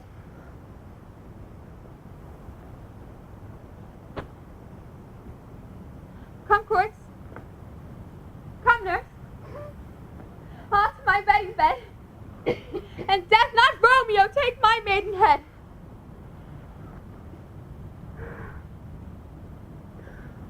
Hie to your chamber. I'll find Romeo to comfort you. I wot well where he is. He's hid at Laurence's cell. Find him. Give this ring to my true knight and bid him come to take his last farewell.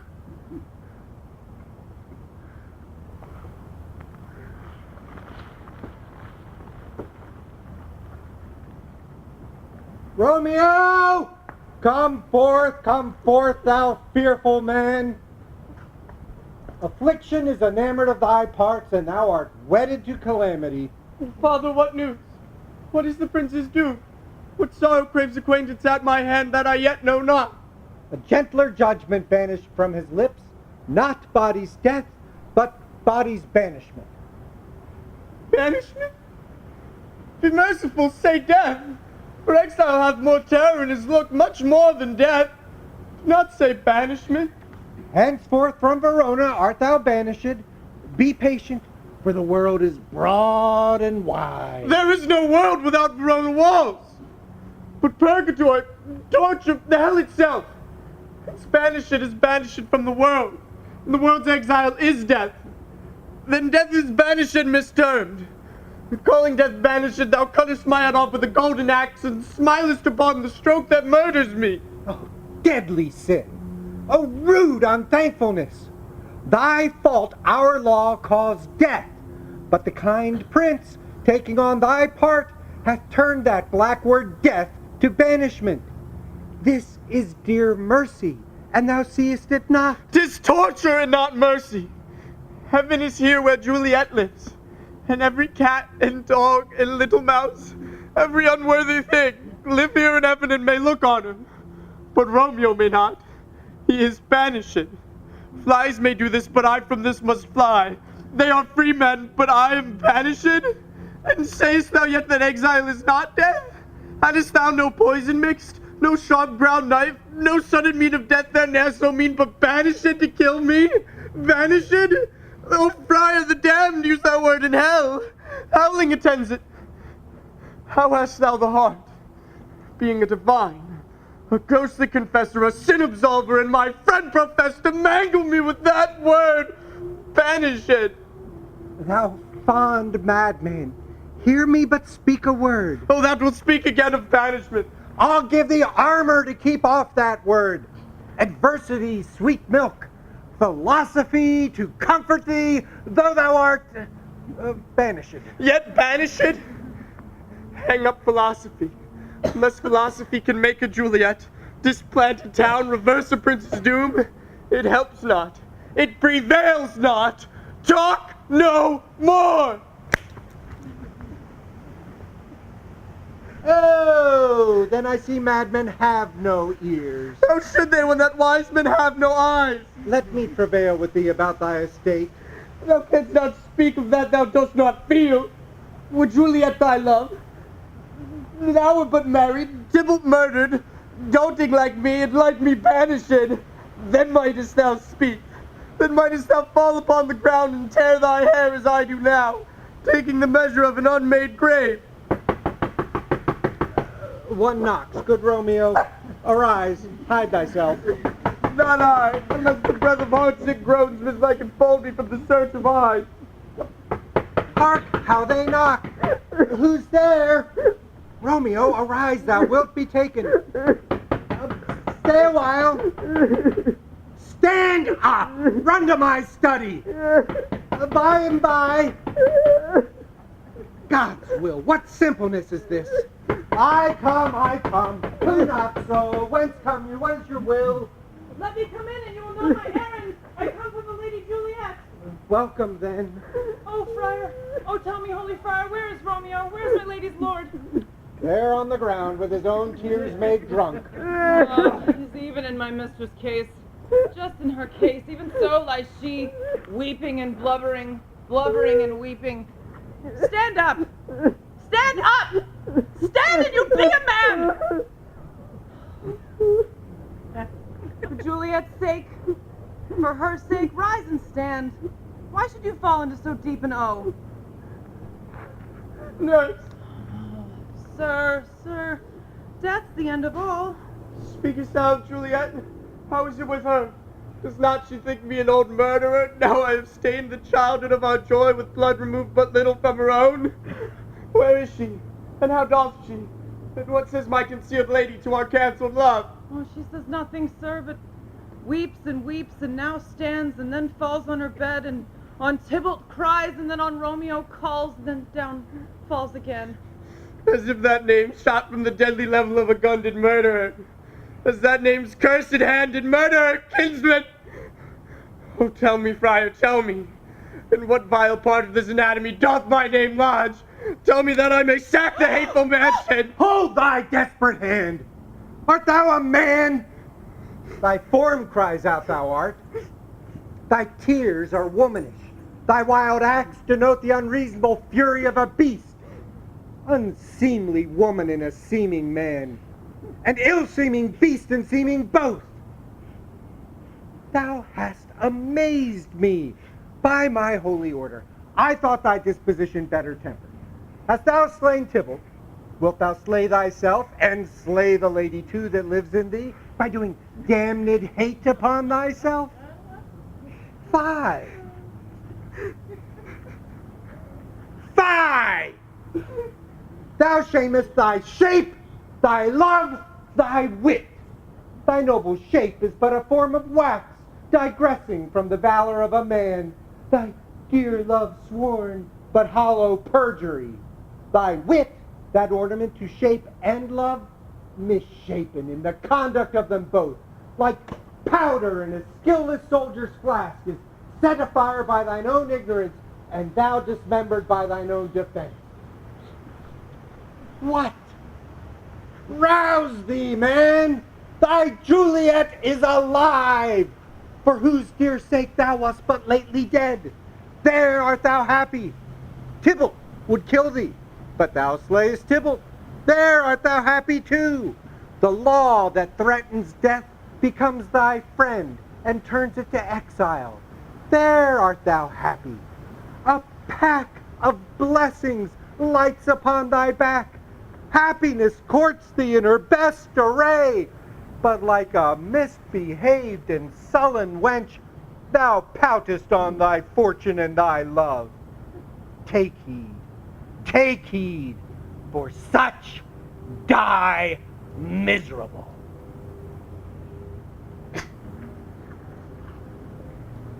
Go! Get thee to thy love as was decreed. Ascend her chamber hence, and comfort her.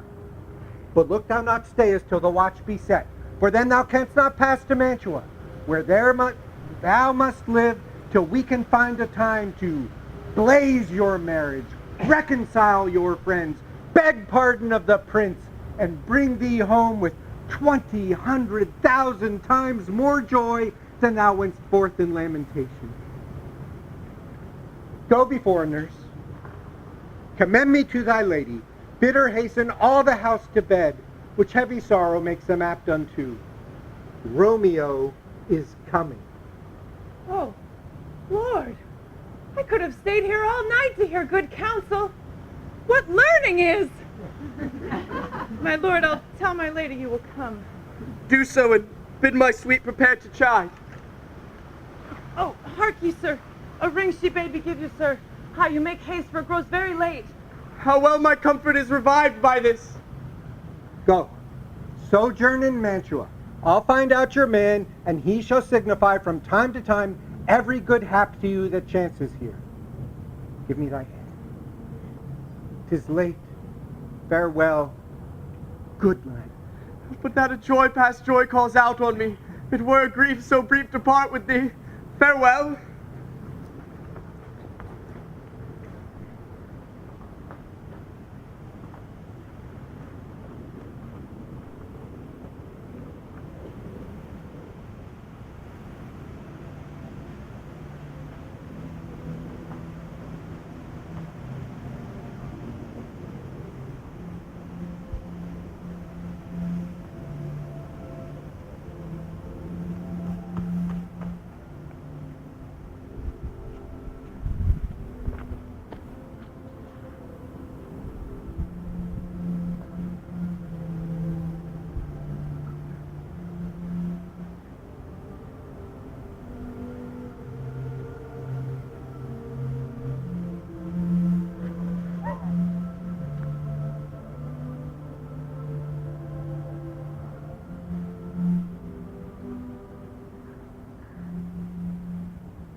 Things have fallen out so unluckily, sir, that we have had no time to move our daughter. Look you, she loved her kinsman Tybalt dearly, and so did I. Well, we were born to die. It's very late. She'll not come down tonight. I promise you, but for your company I would have been in bed an hour ago. These times of woe afford no time to woo. Madam, good night. Commend me to your daughter. I will, and know her mind early tomorrow. Tonight she's mewed up to her heaviness. Sir Paris, I will make a desperate tender of my child's love. I think she will be moved in all respects by me. Nay, I doubt it not. Wife, go you to her ere you go to bed. Acquaint her here of my son Paris' love, and bid her... Mark you me? On Wednesday next, bid her... What's all? What day is this? Monday, my lord. Monday? Well, Wednesday is too soon. Thursday let it be. Thursday tell her she shall be married to this noble earl. Will you be ready? Do you like this feast? We'll keep no great ado, a friend or two, for look you, kinsman Tybalt being slain so late, it may be thought we held him carelessly, being our kin, if we revel much. Therefore some half a dozen friends and there an end. But what say the Thursday? My lord, I would the Thursday were tomorrow. Well, get you gone. The Thursday be it then. Wife, go you to Juliet ere you go to bed. Prepare her, wife, against this wedding day. Lights to my chamber, ho! Farewell, my lord. For me it is so very late, you may think it early by and by. Good night.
Wilt thou be gone?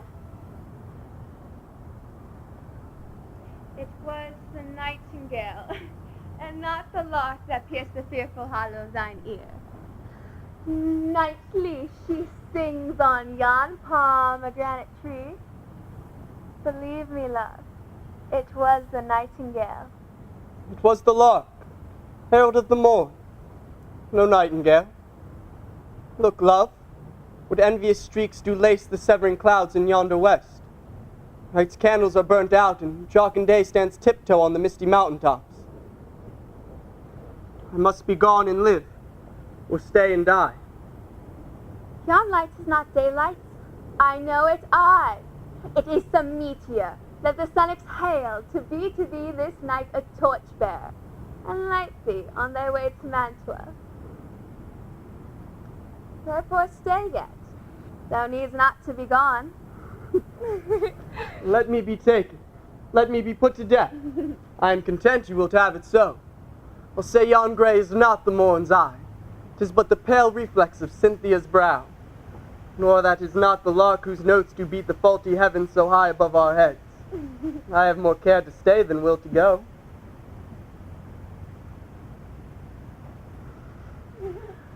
Come, death, and welcome. Juliet wills it so. How is my soul? Let's talk. It is not yet day. It is. It is. High hence be gone away. It is the lark that sings so out of tune, straining harsh discords and unpleasing sharps. Some say the lark makes sweet division. This doth not so, for she divideth us. Some say the lark and though the toad change eyes, oh now I would they had changed voices too. Since on from on their voice doth us afraid, hunting thee hence with hunts up good day. Oh, now be gone. More light and light it grows. More light and light, more dark and dark our woes. Madam, Nurse? your lady mother is coming to your chamber. The day is broke. Beware and look about. The window let day in, and let life out. Farewell. One kiss and I'll descend. Art thou gone so? Love, Lord, thy husband, friend? I must hear from thee every day and the hour, for in a minute there are many days, or by this count I shall be much in years ere I again behold my Romeo. I will omit no opportunity to convert my love's greetings to thee. Thinkest thou we shall ever meet again? I doubt it not, and all these woes shall serve as sweet discourses in our times to come.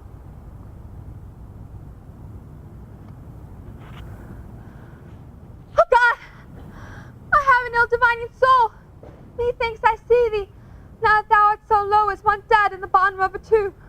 Either my eyesight fails or thou lookest pale. And trust me, love, and my eyes so do you. Dry sorrows drink our blood.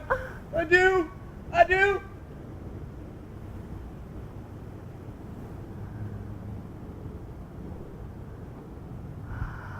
Fortune. Fortune, all men call thee fickle. If thou art fickle, what dost thou with him that is renowned for faith?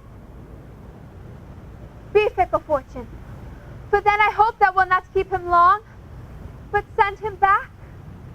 Oh, daughter, are you up? Who is that calls? It is my lady mother. Is she not down so late or up so early? What unaccustomed cause procures her hither?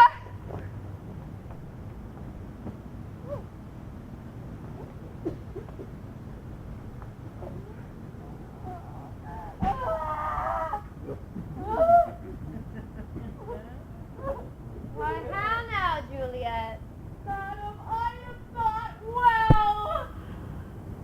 Evermore weeping for your cousin's death. What, wilt thou wash him from his grave with tears? And if thou couldst not make him live. Therefore have done. Some grief shows much of love, but much of grief shows some want of wit. Yet let me weep for such a feeling of loss. So shall you feel the loss, but for the friend which you weep for. Feeling for the loss, I cannot choose to ever weep the friend. Well,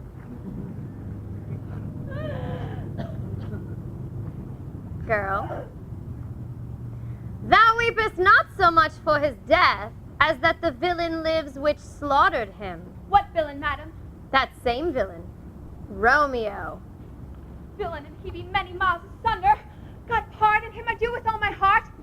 Yet, no man like he doth grieve my heart. That is because the traitor murderer lives. Aye, madam, from the reach of my hands would none but I might avenge my cousin's death. We will have vengeance for it, fear thou not.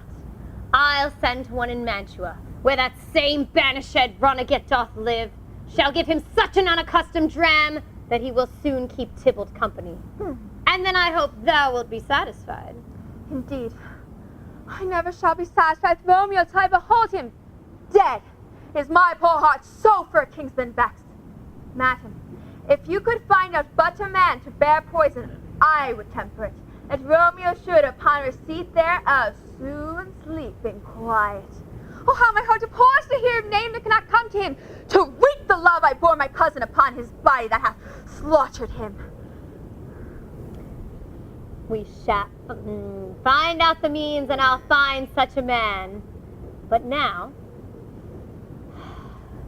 I'll tell thee joyful tidings, girl. And joy comes well in such a needy time. What are they, beseech your ladyship? Well, thou hast careful father, child. One who, to put thee from thy heaviness, hath ordained a sudden day of joy that thou expect'st not nor I looked for. Madam, in happy time. What day is that? Marry, early next Thursday morn, the gallant, young, and noble gentleman, the County Paris, at St. Peter's Church, shall happily make thee there a joyful bride. Now by St. Peter's Church, and Peter too, he shall not make me there a joyful bride. I wonder at this haste that I must wed, ere he that should be husband comes to woo. I pray you, tell my lord and father, madam, I will not marry yet. But when I do, I swear it shall be Romeo, whom you know I hate, rather than Paris. These are news indeed. Where the sun sets, the earth doth drizzle dew. But for the setting of my brother's sun, it rains downright. Here comes your father. Tell him so yourself. See how he will take it at your hand.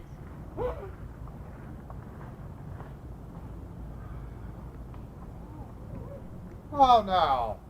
A conduit girl? Ever in tears? Still showering?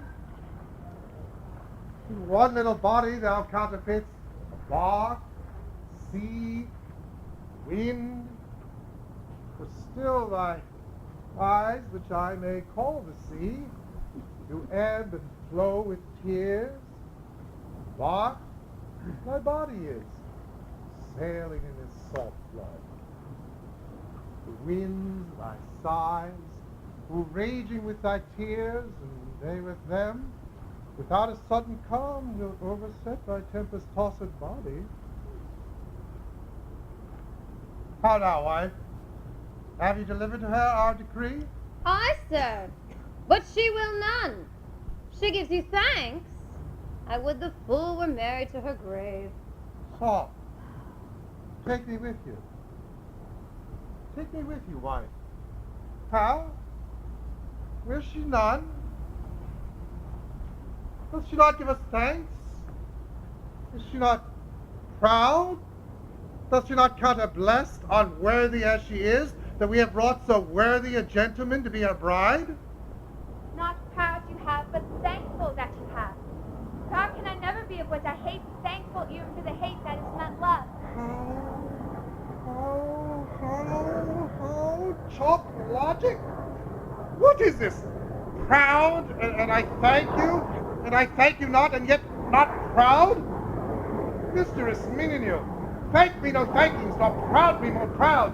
But fettle your fine joints to go with Paris to St. Peter's Church on Thursday. I will drag thee on the colonel's dinner. Out your green sickness carrion, out your baggage, you toe-face! Fie! What are you, mad? Good father, I beseech thee on my knees, hear me with patience but to speak a word. Hang thee your baggage, disobedient wretch! I tell thee what, get thee to Paris Church next Thursday next, or I'll never speak to thee again. Faith! Speak not, reply not, do not answer me. My fingers itch. Wife! We scarce thought us blessed that God had lent us but this only child, but now I see this one is one too much, and that we have a curse on having her. Out on her, Hilding! God in heaven bless her! You are to blame, my lord, to rate her so. And why, my lady Wisdom? Hold your tongue, good Prudence. Smite her with your gossip skull. Speak no treason. Oh, Goddy Goodine! May one not speak. Peace, a mumbling fool! Hold your gravity on a gossip fool, for here we need it not. You are too hot! God's bread makes me mad! Day, night, Oh, a time work, play alone in company. Still my care hath been to have her matched. And now provided a man of noble parentage, of fair domain, youthful and nobly refined, stuffed, as they say, with honorable parts, proportioned as one thought would wish a man. And then to have a wretched, puling fool, a whining mammoth, in a fortune's tender to answer, I'll not wed, I am too young, I cannot love, I pray you pardon me. What if you're not wed? I'll pardon you! Grace where you will, you shall not house with me. Trust to it, think on it. I do not use to jest. Thursday is near. Lay hand on heart. Advise. And it be mine, I'll give you to my friend. And it be not, hang, beg, starve, Die in the streets! For upon my soul I'll not acknowledge thee, though what is mine shall never do thee good. trust to it. Bethink you. I'll not be forsworn!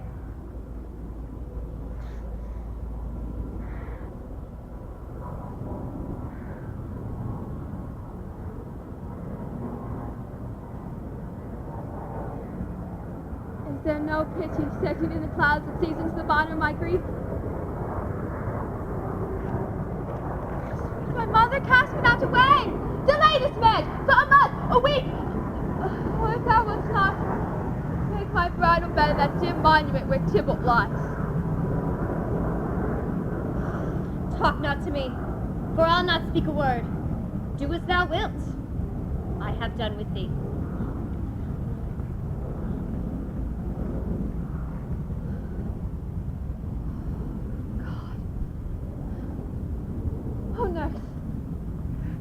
this be prevented? My husband is on earth, my faith in heaven. How shall that faith return again to earth unless that husband send it to me from heaven by leaving earth? Comfort me, counsel me. Alack, alack, that heaven should practice judgment upon so soft a subject as myself. What sayest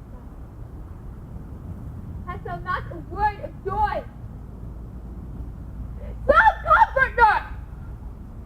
Faith, here it is.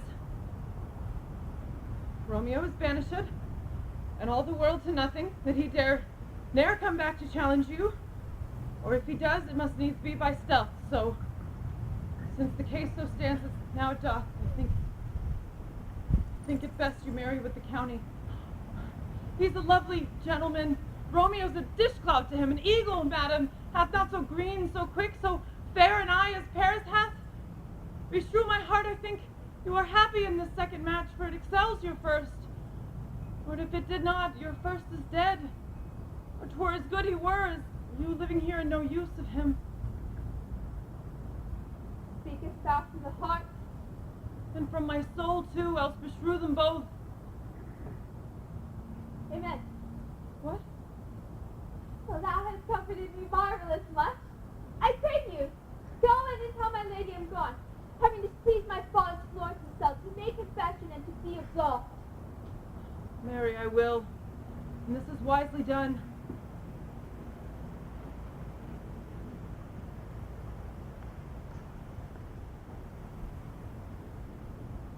Ancient damnation. O most wicked fiend, is it more sin to wish me thus forsworn, or to dispraise my lord with that same tongue which ye hath praised him above compared so many thousand times? Go, counselor. Thou in my bosom henceforth shall be tway. I'll go to the friar to know his remedy. If all else fail, myself have power to die.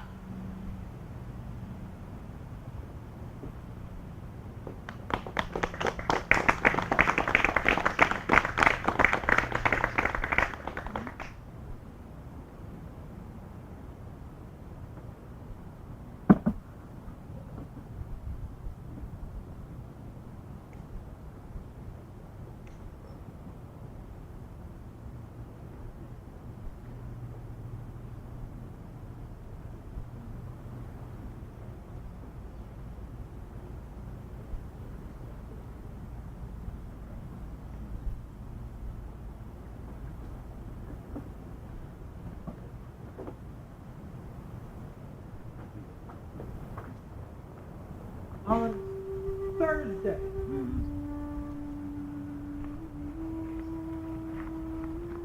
Sir.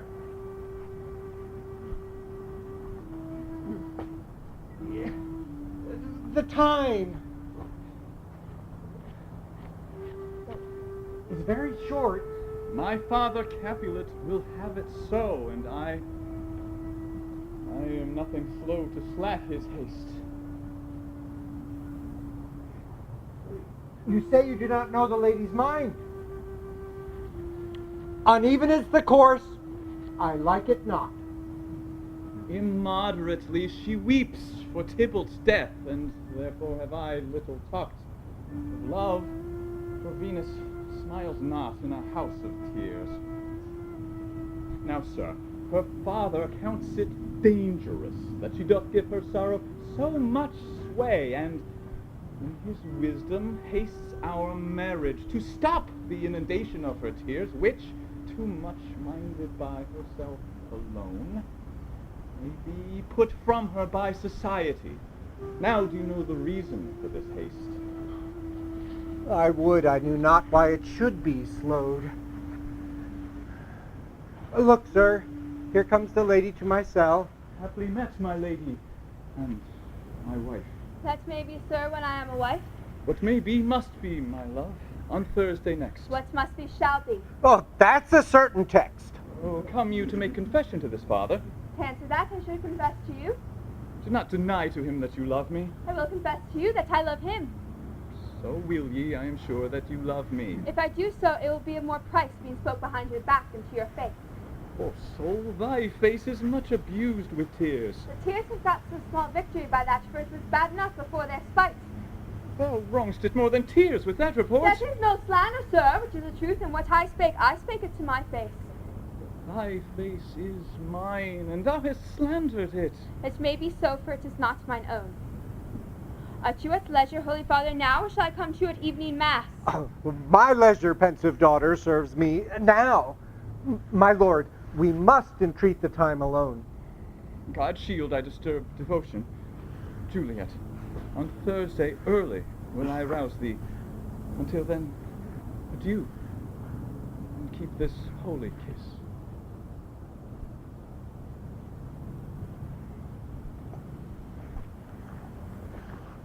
Shut the door. And when thou hast done so, come weep with me. Past hope, past cure, past help. Ah, Juliet, I already know thy fears. I hear thou must, and nothing may prorogue it. Marry on Thursday next, marry this county. Tell me not, friar, that thou fearest of this, unless thou tell me how I may prevent it. If in thy wisdom thou canst give no help, do thou but call my resolution wise, and with this knife I'll help it presently. God join my heart and Romeo's, thou our hand, and ere this hand by thee to Romeo sealed shall be the label to another deed. While my two heart with treacherous revolt turn to another, this shall slay them both. Therefore, out of thy long experienced time, give me some present counsel. Or behold, twixt my extremes and me, this bloody knife shall play the umpire, arbitrating that which the commission of thy years and art could to no issue of true honor bring. Be not so long to speak. I long to die, but thou speakest, speak not of remedy. Hold, daughter. I do spy a kind of hope which craves as desperate an execution as that is desperate which we would prevent. If, rather than marry the county Paris, thou hast the strength of will to slay thyself, then it is likely thou wilt undertake a thing like death to chide away this shame that copest with death himself to scape from it. And if thou darest, I'll give thee remedy. Oh, bid me leap rather than marry Paris, smallest of elements of any power. And I will do it, without fear or doubt, to live an unstained wife to my sweet love. Hold. Get thee home, be merry, consent to marry Paris. Wednesday is tomorrow. Tomorrow night, look that thou liest alone. Let not thy nurse lie with thee in thy chamber. Take thou this vial, being then in bed, and this distilled liquor drink thou off. When presently, through all thy veins shall run a cold and drowsy humor, for no pulse shall keep his native progress but surcease. No warmth, no breath shall testify thou livest. And in this borrowed likeness of shrunk death, thou shalt continue 42 hours, and then awake, as from a pleasant sleep. And in the manner of our country, thou shalt be borne to that very same vault where all the kindred of the Capulets lie. In the meantime, against thou shalt awake, shall Romeo, by my letters, know our intent. And hither shall he come, and he and I shall watch thy waking, and that very night shall he transport thee to Mantua, where thou shalt be free of this present shame, if no inconstant toy, nor womanish fear, abate thy valor in the acting of it. Oh, give me. Tell me not of fear. Go, be strong and prosperous in this resolve.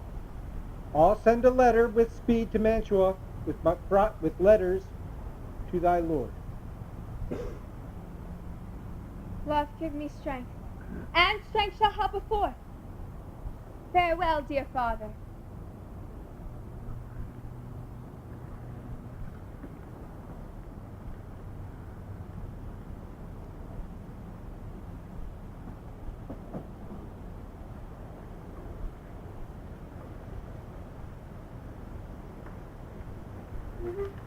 So many guests invite as here are writ. Go you. Go hire me 20 cunning cooks. You shall have none ill, sir, for I'll try if they can lick their fingers. How canst thou try them so? Marry, sir, 'tis an ill cook that cannot lick his own fingers. Therefore he that cannot lick his own fingers goes not with me. Go. Be gone. We shall be much unfurnished for this time. What? Is my daughter gone to the fire? Aye, forsooth. Well, may chance to do some good on her. A peevish, self-willed harlotry it is. See how she comes from strips with merry look. Why, how now, my headstrong? Where have you been gadding? Where I have learnt me to repent the sin of disobedient opposition to you and your behests, and have been joined by holy Laurence to fall prostrate here and beg your pardon. Pardon, I beseech you. Henceforth I am ever ruled by you. Send for the county! Go tell him of this! I'll have this knot made up tomorrow morning! And met the youthful lord at Laurence's cell and gave him what becomed of love I might, not stepping over the bounds of modesty. Why, I am glad on it. This is well. Stand up. This is as it should be. Let me see the county! I may go and fetch him hither! Now, fore God, this reverend holy friar, all our whole city is much bound to him. Nurse, will you go with me into my closet to help me sort such needful ornaments as you think fit to furnish me tomorrow? No, not till Thursday. There's time enough. No, nurse. Go with her. We'll to church tomorrow. We shall be much unfurnished for this time. Hush! I will stir about that all things shall be well, I warrant thee, wife. Go help to deck up Juliet. I'll not to bed tonight. Let me alone. I'll play the housewife for this once. What ho! They're all forth. Well, I will walk myself to County Paris to prepare him up against tomorrow.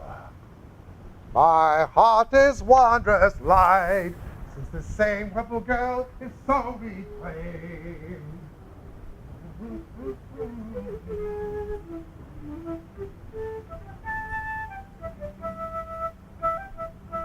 Aye, nurse. Those tires are best.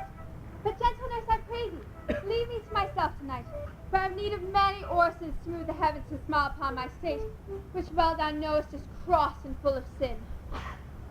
Are you busy? Need you my help? No, madam. We have called such necessaries as are behooveful for our state tomorrow. So please you, let me now be left alone, and let the nurse this night sit up with you, for I'm sure you have your hands full all in this so sudden business. Aw. Good night. Get thou to bed and rest, for thou hast need.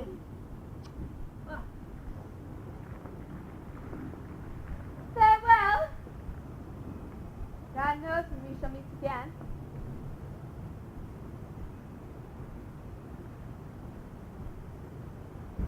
I have a faint cold fear fills through my veins that almost freezes up the heat of life. I'll call them back again to comfort me. Nurse!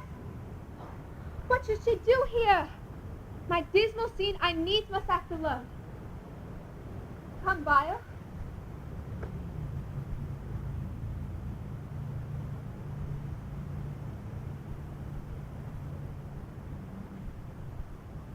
What if this mixture do not work at all? Shall I be married then tomorrow morning? No. No. This shall forbid it.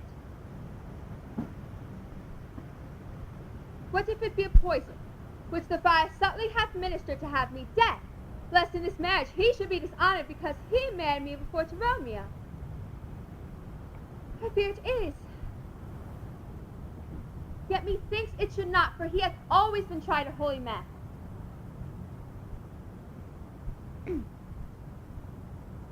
How if, when I am laid into the tomb, I wake before the time that Romeo comes to redeem me?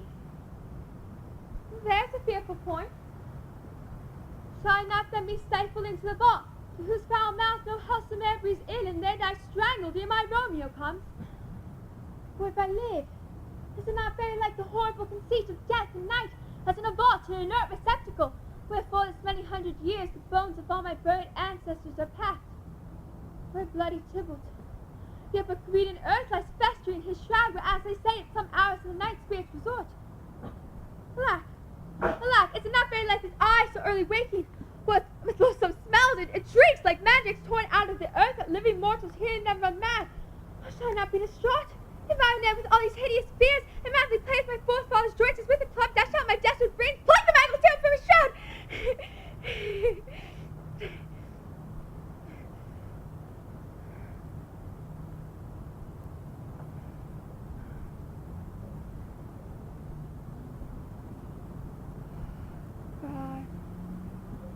Methinks I see my cousin's ghost seeking out Romeo that did split his body upon a rapier's point. Stay, Tybalt, stay! Romeo! Romeo! Romeo! Here's drink. I drink to thee.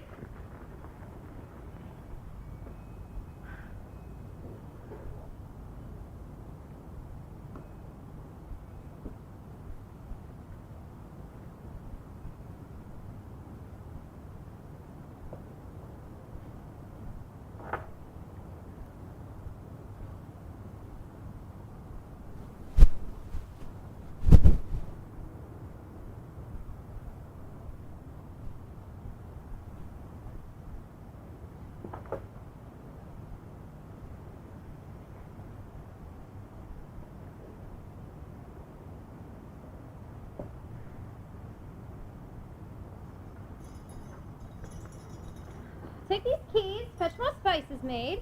They call for dates and quinces in the pastry. Come, stir, stir, stir! The second cock hath crowed, the curfew bell hath rung, 'tis for your court! To the baked meats, good angelic, spare not your cause. Go to bed, you cot queen. In faith, you'll be sick in the morning for this night's watching. No, not a whit. What? I have watched her now all night and ne'er been sick. Aye, you have been a mouse hunt in your time, but I will watch you from such watching now. A jealous hood? A jealous hood? What is there? Things for the cook, sir, but I know not what. Make haste, make haste. Go you, go fetch dry logs. Go ask Peter, he will show them where they are. I have a head, Sarah, that'll find out locks.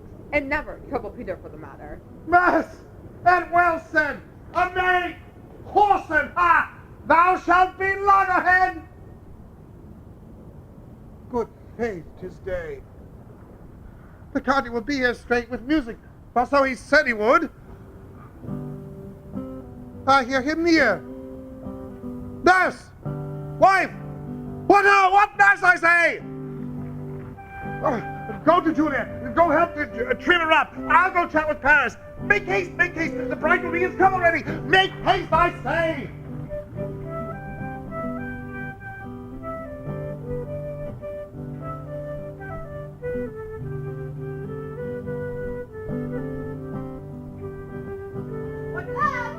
What lady? Why, you're snug a bed. My love, I say! Madam! Sweetheart! Why, bride! What, not a word? You take your penny's worth now. Sleep for a week for the next night I warned. County Paris has set up his rest. That you shall rest but little. God, marry her. How sound she is asleep. Madam! Madam! Madam! If the county take you in your bed, he'll fright you up. In faith, it will not be. Dressing in your clothes and down again. I'm gonna take wait for you. Lady? Lady? Lady? Alas! My lady's dead! Oh, well a day! Whenever I was born, Smock, he said, oh, my lord! My lady! What noise is here? Oh, look! Look! What's the matter? Oh, every day! Look! Oh, me. Oh, me. My child, my only life, revive, look up, or I will die with thee. Help, help, call help! For shame, bring Juliet forth, her lord is come. Oh, the day she's dead! She's dead! She's dead! Ha! Let me see her.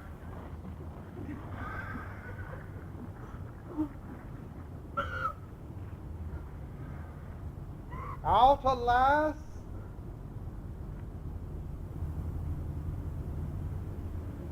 cold. The blood is settled. And her joints are still. Life and these lips have long been separated. Death lies on her like an untimely frost upon the sweetest flower of all the field.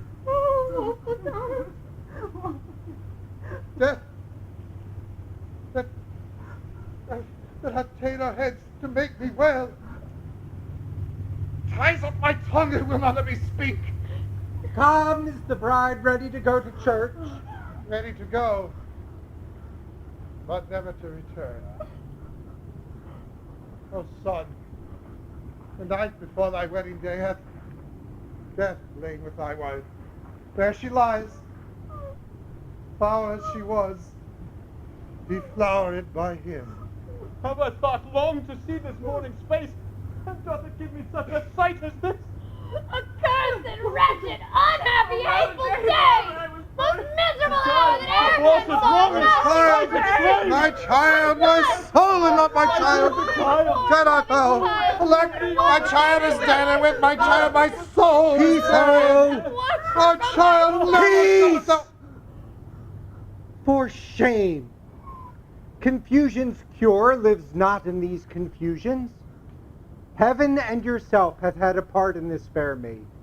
Now, heaven hath all, and all the better is it for the maid. Your part in her you could not keep from death, but heaven keeps his part in eternal life. Dry up your tears, stick rosemary in this corpse. Though fond nature bids us all lament, yet nature's tears are reason's merriment. All things that we ordain in festival turn from their office to black funeral. Go, sir, get you in, and everyone make ready to follow this fair corpse unto her grave. The heavens do lour upon you for some ill. Move them no further by crossing their high will. Oh, the summertime is coming, and the trees are sweetly blooming, where the mountain tide goes around.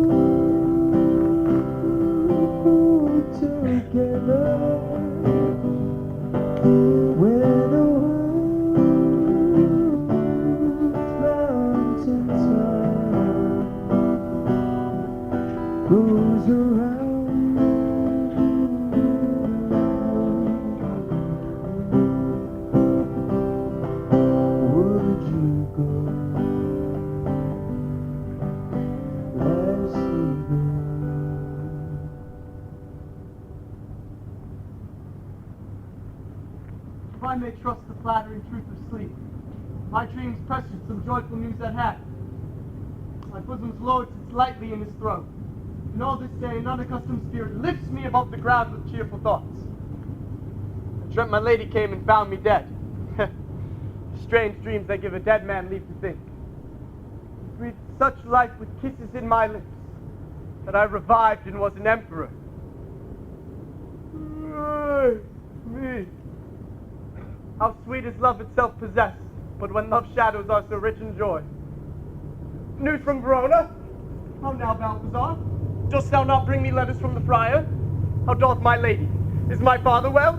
How fares my Juliet? That I ask again, for nothing can be ill if she be well. For she is well, and nothing can be ill. Her body sleeps in Capitol's monument. Her immortal part with angels lives. I saw her laid low in her kindred's vault. Presently took post to tell to you. Oh, pardon me for bringing this ill news, sir. Then leave it in my office. Pitying so. Then I defy you, stars! Thou knows my lodging. Give me ink and paper and hire post. Horses. I will hence tonight. I do beseech you, sir, have patience. Your looks are pale and wild, and do import some misadventure. Tush, thou art deceived. Leave me and do the thing I bid thee do. Hast thou no letters to me from the friar? No, my good lord. No matter. Get thee gone. I'll be with you straight.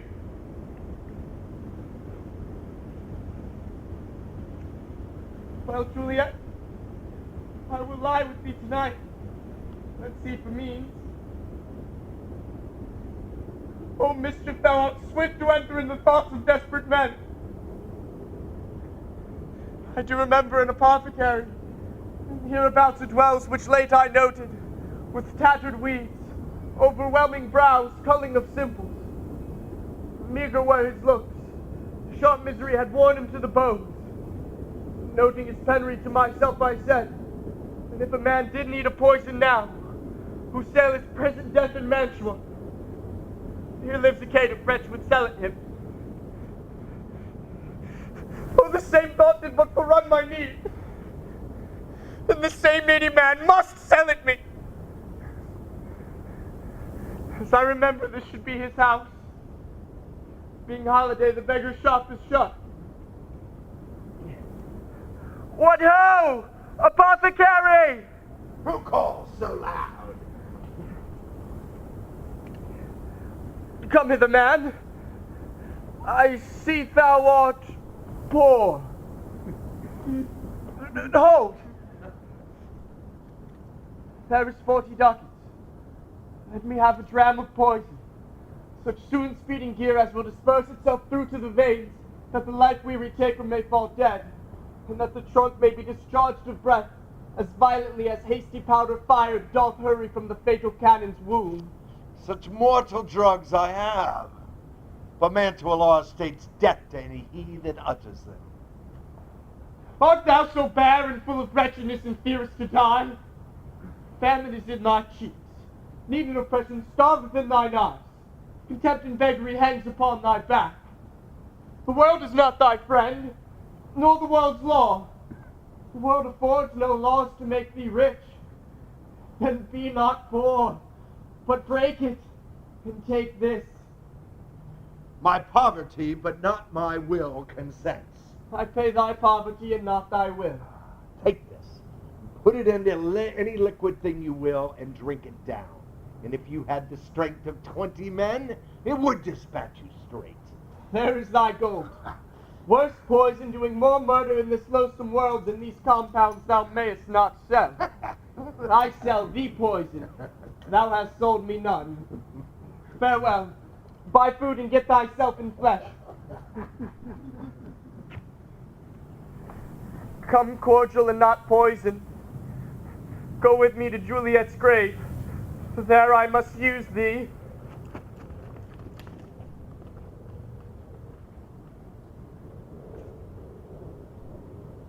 Holy Franciscan Friar! Brother, ho!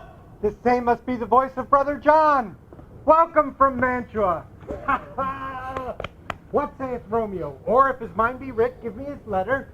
Going to find a barefoot brother out, one of our order, to associate me here in this city, visiting the sick, and finding him, the searchers of the town, suspecting that we both were in a house where the infectious pestilence did reign, sealed up the doors and would not let us forth, so that my speed to Mantua there was stayed. Well, who bore my letter then to Romeo? I could not send it. Here it is again, nor get any messenger to bring it thee, so fearful were they of infection. Unhappy fortune. By my brotherhood, this letter was not nice, but full of charge of dear import, and the neglecting it may do great danger. Brother John, go. Fetch me an iron crow and bring it straight into my study. Brother, I'll go and get it thee. Now must I to the monument alone. Within 3 hours will Juliet awake. She will beshrew me much that Romeo hath had no notice of these accidents. But I will write again to Mantua and keep her in my study until Romeo comes. Poor thing, living corpse closed up in a dead man's tomb. Give me thy light, boy.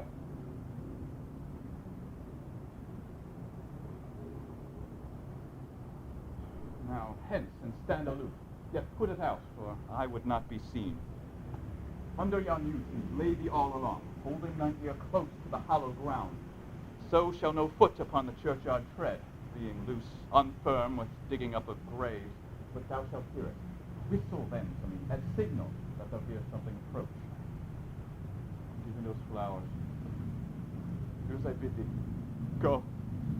I am almost afraid to stand alone here in the churchyard. Yet, I will adventure. Sweet flower, with flowers thy bridal bed I strew. Oh, woe! Thy canopy is dust and stones, which with sweet water nightly I will dew, or wanting that, with tears distilled by moans. The obsequies that I for thee will keep nightly shall be to strew thy grave and weep.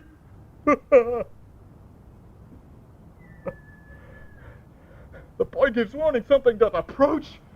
What cursed foot wanders this way tonight to cross my obsequies and true love's road? What, with a lantern? Muffle me, night, a while.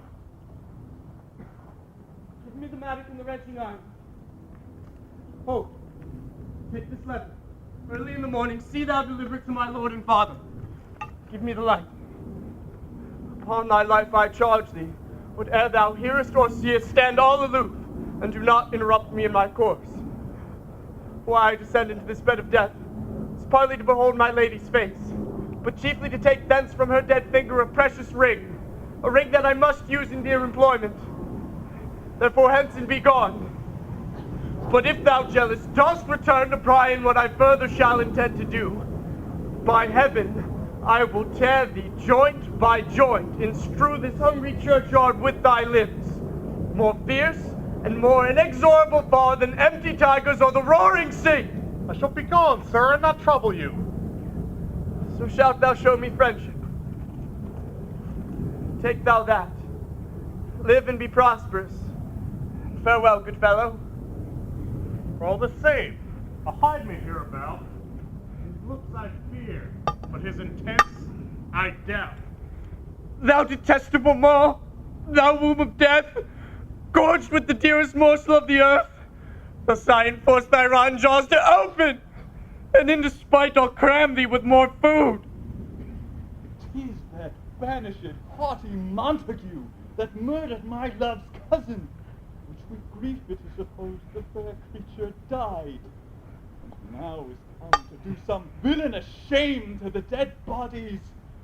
I will apprehend him. Stop thy unhallowed toil, vile Montague! Can vengeance be pursued further than death? Condemned villain, I do apprehend thee. Obey and go with me, for thou must die. I must indeed, and therefore came I hither, good gentle youth. Tempt not a desperate man. Fly hence and leave me. Think upon these gone. Let them affright thee. I beseech thee, youth, put not another sin upon my head by urging me to fury. Oh, be gone!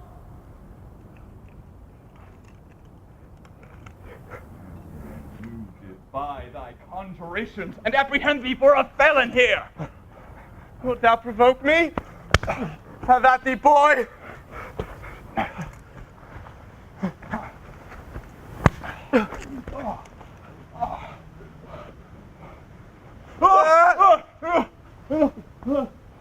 By heaven, I love thee better than I love myself, for I come either armed against myself. Stay not, be gone, live and hereafter say a madman's mercy, bid thee run away. Be gone.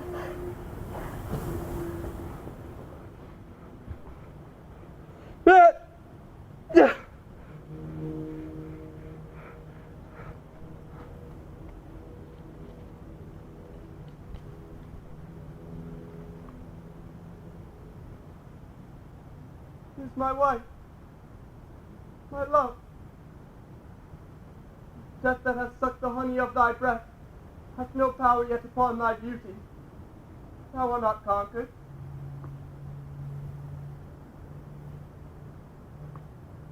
Ah, dear Juliet, here will I remain with worms that are thy chambermaids. Here will I set up my everlasting rest, and shake the yoke of inauspicious start from this world-wearied flesh.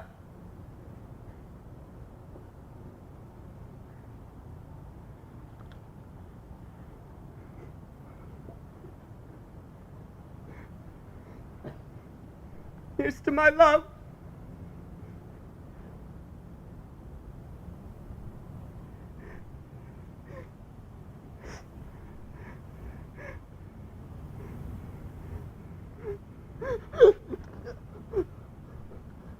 Oh, true apothecary, thy drugs are quick.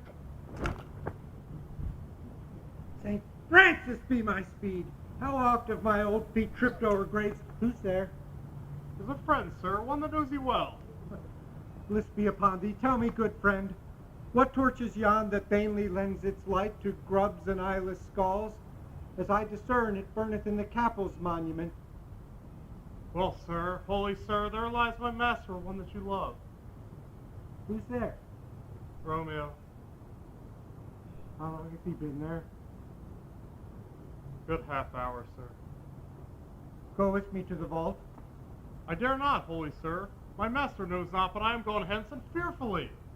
Did menace me with death if I did stay to look on his intents. Stay then, I'll go alone. Oh, fear comes upon me. Oh, much I fear some ill, unlucky thing. Romeo.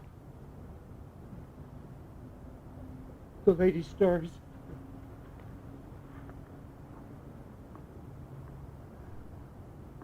Wonderful fire, where's my lord? I do remember well where I should be, and there I am.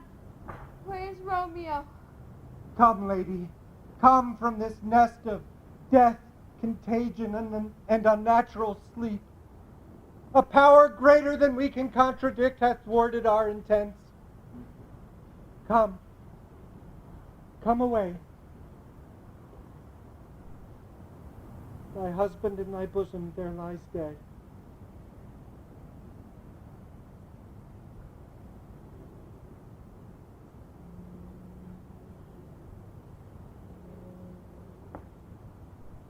Come.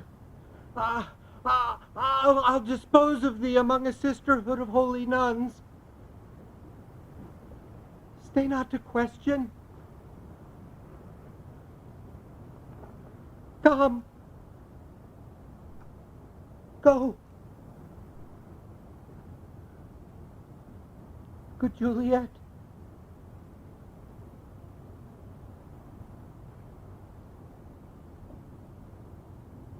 I dare no longer stay. Get thee hence, for I will not away.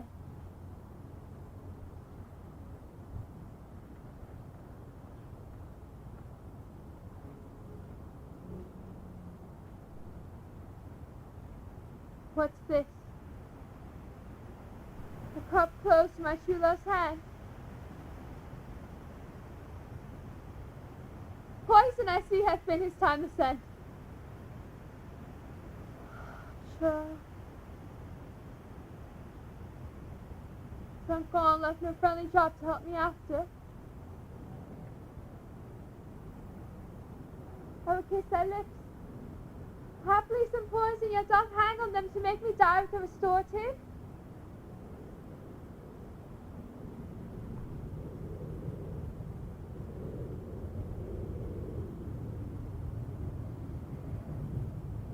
Thy lips? Oh, what?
No, no.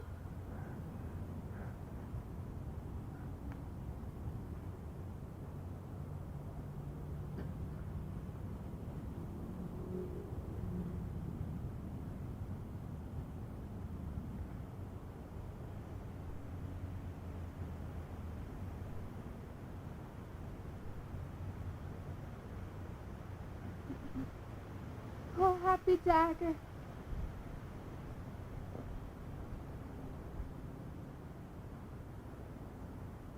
This is thy sheath.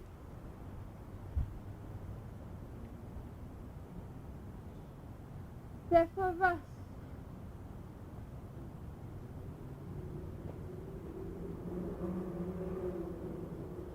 Let me die.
A glooming peace this morning with it brings. The sun for sorrow will not show his head. Go hence to have more talk of these sad things. Some shall be pardoned, and some punished. For never was a story of more woe than this of Juliet and her Romeo.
also like to thank Miss Linda Emmerich, who has been our resident English teacher. She's a former English teacher, and she came out of hiding to help us with all of our pronunciation and our meter, and she provided a lot of food for us too. And so we got you some flowers, Linda. Thank you so much for all of your hard work.